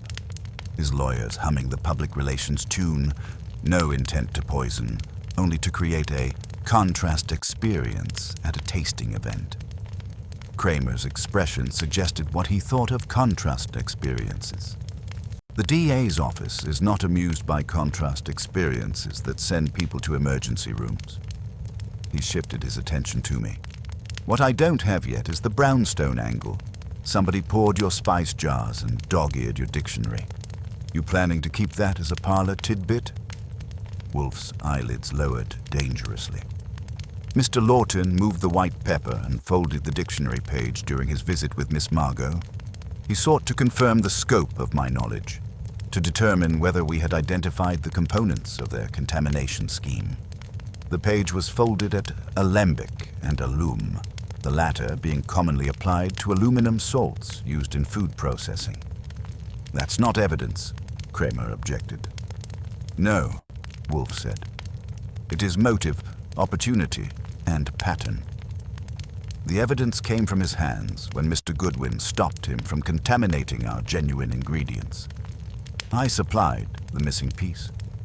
When Lawton lunged with his packet, I grabbed his wrist. The purple stain on St. James had become famous by then. Lawton flinched and checked his own fingers. You don't check for dye in a panic unless you've been thinking about dye all evening. The legal consequences unfolded with a systematic precision that Wolfe appreciated in all properly conducted affairs.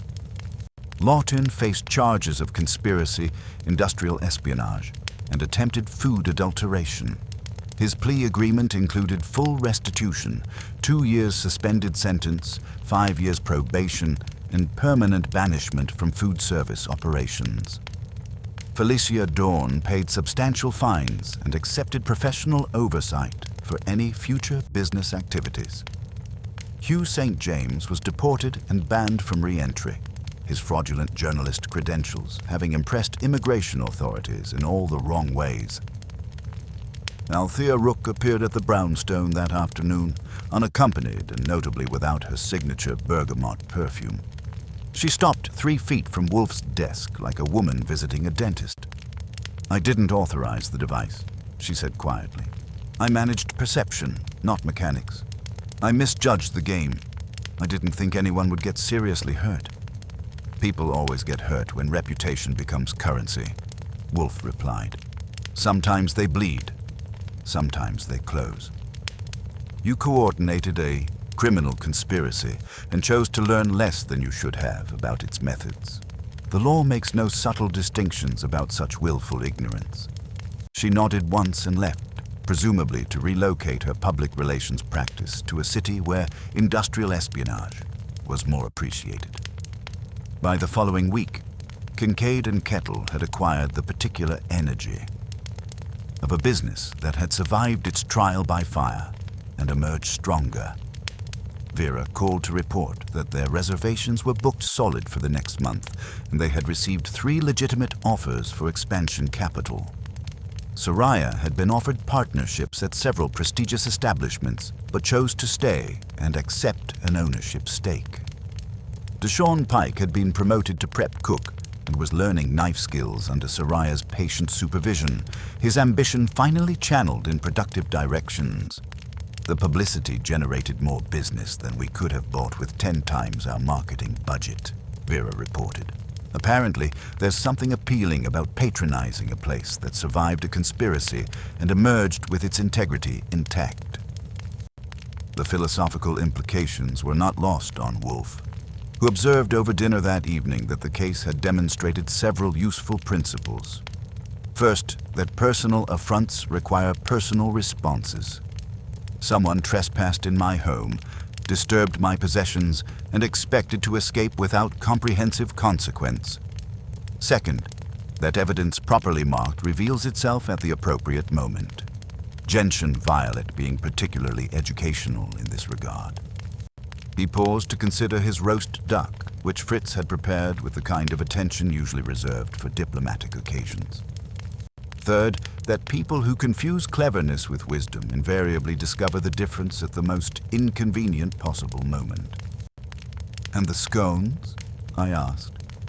The scones, while fundamentally a culinary compromise, proved that even flawed concepts can be rendered acceptable through proper attention to ingredients and technique.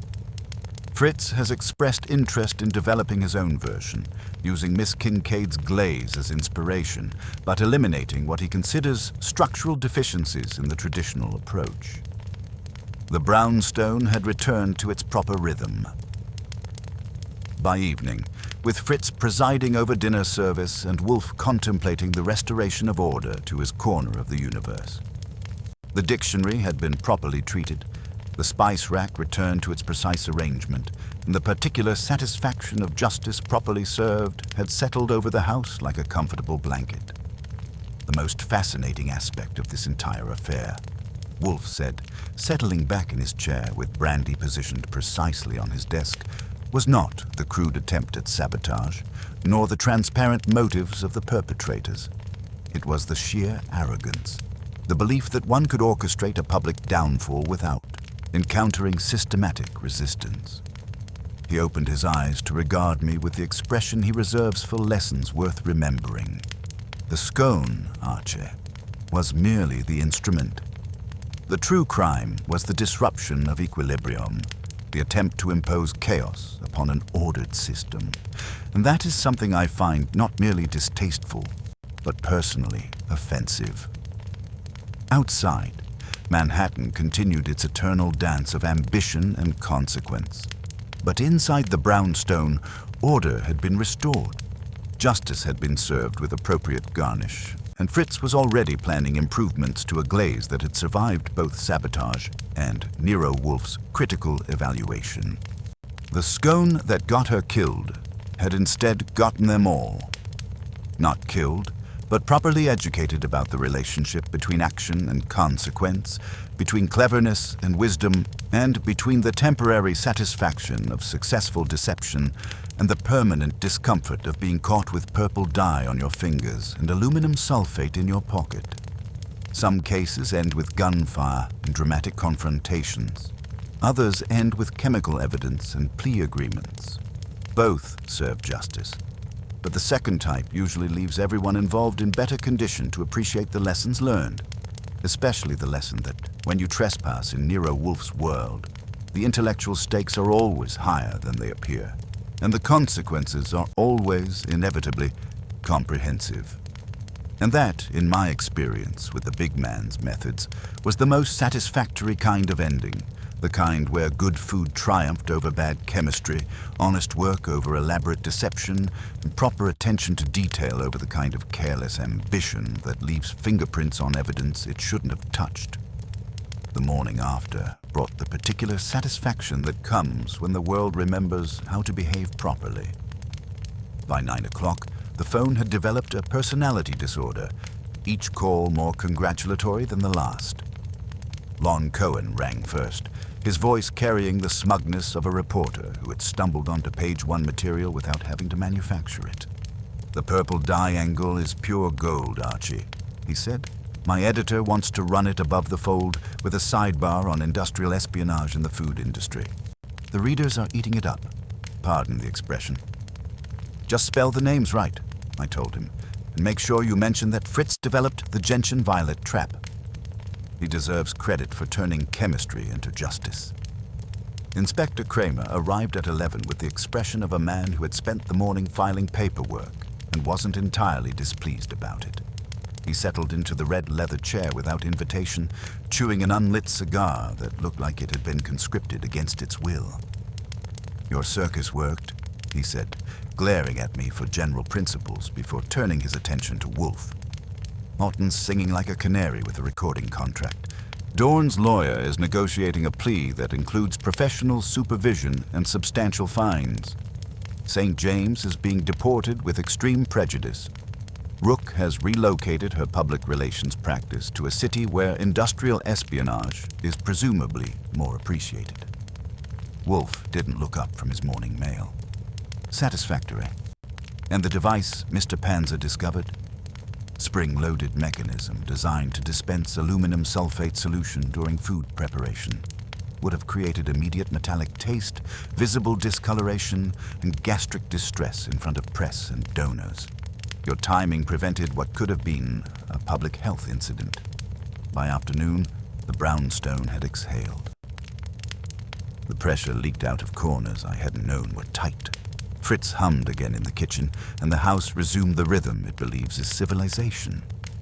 The dictionary had been replaced with a pristine copy. The spice rack gleamed in its proper arrangement, and even the air seemed cleaner, as if the violation of our sanctuary had been thoroughly exercised. Fritz appeared with coffee service and something that was definitely not called a scone, but bore suspicious resemblance to one. He presented it with the neutral expression of a scientist conducting an experiment, but the glaze caught the light with the kind of perfection that suggested he had been consulting with professionals. "Miss Kincaid's technique," he explained, "adapted for superior ingredients and proper equipment. The rosemary is fresh from the roof garden, the lemon zest properly aged, and the glaze contains no aluminum compounds whatsoever." Wolfe took a measured bite, closed his eyes as if convening a judicial panel, and inclined his head a quarter-inch. Fritz accepted the verdict like a man who had been promoted without having applied. The business consequences unfolded with systematic precision. Vera called that evening to report that their reservations were booked solid through the holidays.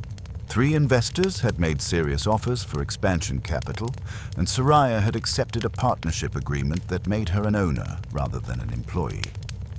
Deshaun Pike had been promoted to morning prep cook and was learning knife skills under Soraya's patient supervision, his ambition finally channeled in productive directions.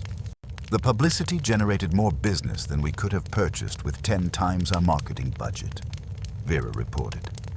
Apparently, people appreciate patronizing establishments that survived systematic sabotage and emerged with their integrity intact. The legal machinery ground forward with appropriate thoroughness. Lawton faced charges of conspiracy, industrial espionage, and attempted food adulteration. His plea agreement included full restitution, suspended sentence, probation, and permanent banishment from food service operations. Felicia Dorn paid substantial fines and accepted professional oversight that would follow her career like a persistent shadow. Hugh St. James found himself permanently banned from re-entry, his fraudulent credentials having impressed immigration authorities in all the wrong ways. A week later, I encountered Althea Rook on the sidewalk outside the brownstone. She had appeared without her signature bergamot perfume and stopped 3 feet from the steps like someone visiting a dentist. "I wanted to apologize," she said quietly. "I coordinated perception management, not criminal conspiracy. I misjudged the scope of what I was enabling." People always misjudge when reputation becomes currency, I told her. Sometimes they just bleed. Sometimes they close permanently. The law doesn't make subtle distinctions about willful ignorance. She nodded once and walked away, presumably to relocate her practice to a city where industrial espionage carried less social stigma. That evening, over dinner that Fritz had prepared, with a kind of attention usually reserved for diplomatic occasions, Wolfe delivered his final observations on the case. The trout was perfect, the wine properly aged, and the atmosphere carried the particular satisfaction that comes from order restored to a universe that had temporarily forgotten its proper arrangement. The most intolerable aspect of this affair, he said, settling back with brandy positioned precisely on his desk, was not the petty sabotage or the transparent motives. It was the assault on trust itself, the attempt to make the act of eating a calculation of risk rather than an expression of confidence. He paused to consider the brandy, then continued with a measured precision that made his observations feel like natural law. A city endures only by conventions, Archie. We stop at traffic lights because we prefer circulation to collision. We eat in public because we trust that unseen hands will not betray us. When that trust is deliberately corrupted, the response must be both educational and memorable. The purple dye was definitely memorable, I said. The dye was merely a device. The lesson must persist when its color fades. He opened his eyes to regard me with the expression he reserves for truths worth remembering. We have contributed something to the culinary commons, not by recipe, but by reminding its stewards that their vocation is sustenance, not trickery. Outside, Manhattan continued its eternal dance of ambition and consequence. But inside the brownstone, justice had been served with appropriate garnish. Dinner had been consumed with proper appreciation, and the particular satisfaction of a case properly concluded had settled over the house like a comfortable blanket. The scone that got her killed had instead gotten them all, not killed, but comprehensively educated about the relationship between action and consequence, between temporary cleverness and permanent wisdom. Some mysteries end with gunfire and dramatic confrontations. Others end with chemical evidence, agreements, and the quiet satisfaction of watching honest businesses thrive despite systematic attempts to destroy them.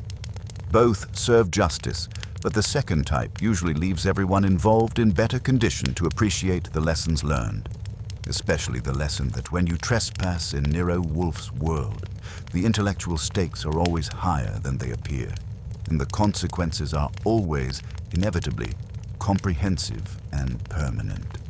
And that, in my experience with the big man's methods, was the most satisfactory kind of ending, the kind where good food triumphed over bad chemistry, honest work over elaborate deception, and proper attention to detail over the kind of careless ambition that leaves purple fingerprints on evidence it shouldn't have touched. I switched off the office lights and let the quiet settle around us. If there's a better conclusion than a city properly fed, a kitchen cleared of conspirators, and Nero Wolfe pronouncing justice in the past tense, I haven't found it. And if the next client arrives with a pastry box, I'll check the ribbon first, then I'll buzz them in. After all, the brownstone has its own way of handling visitors who mistake our hospitality for weakness. They usually discover their error around the time the gentian violet starts showing on their fingers.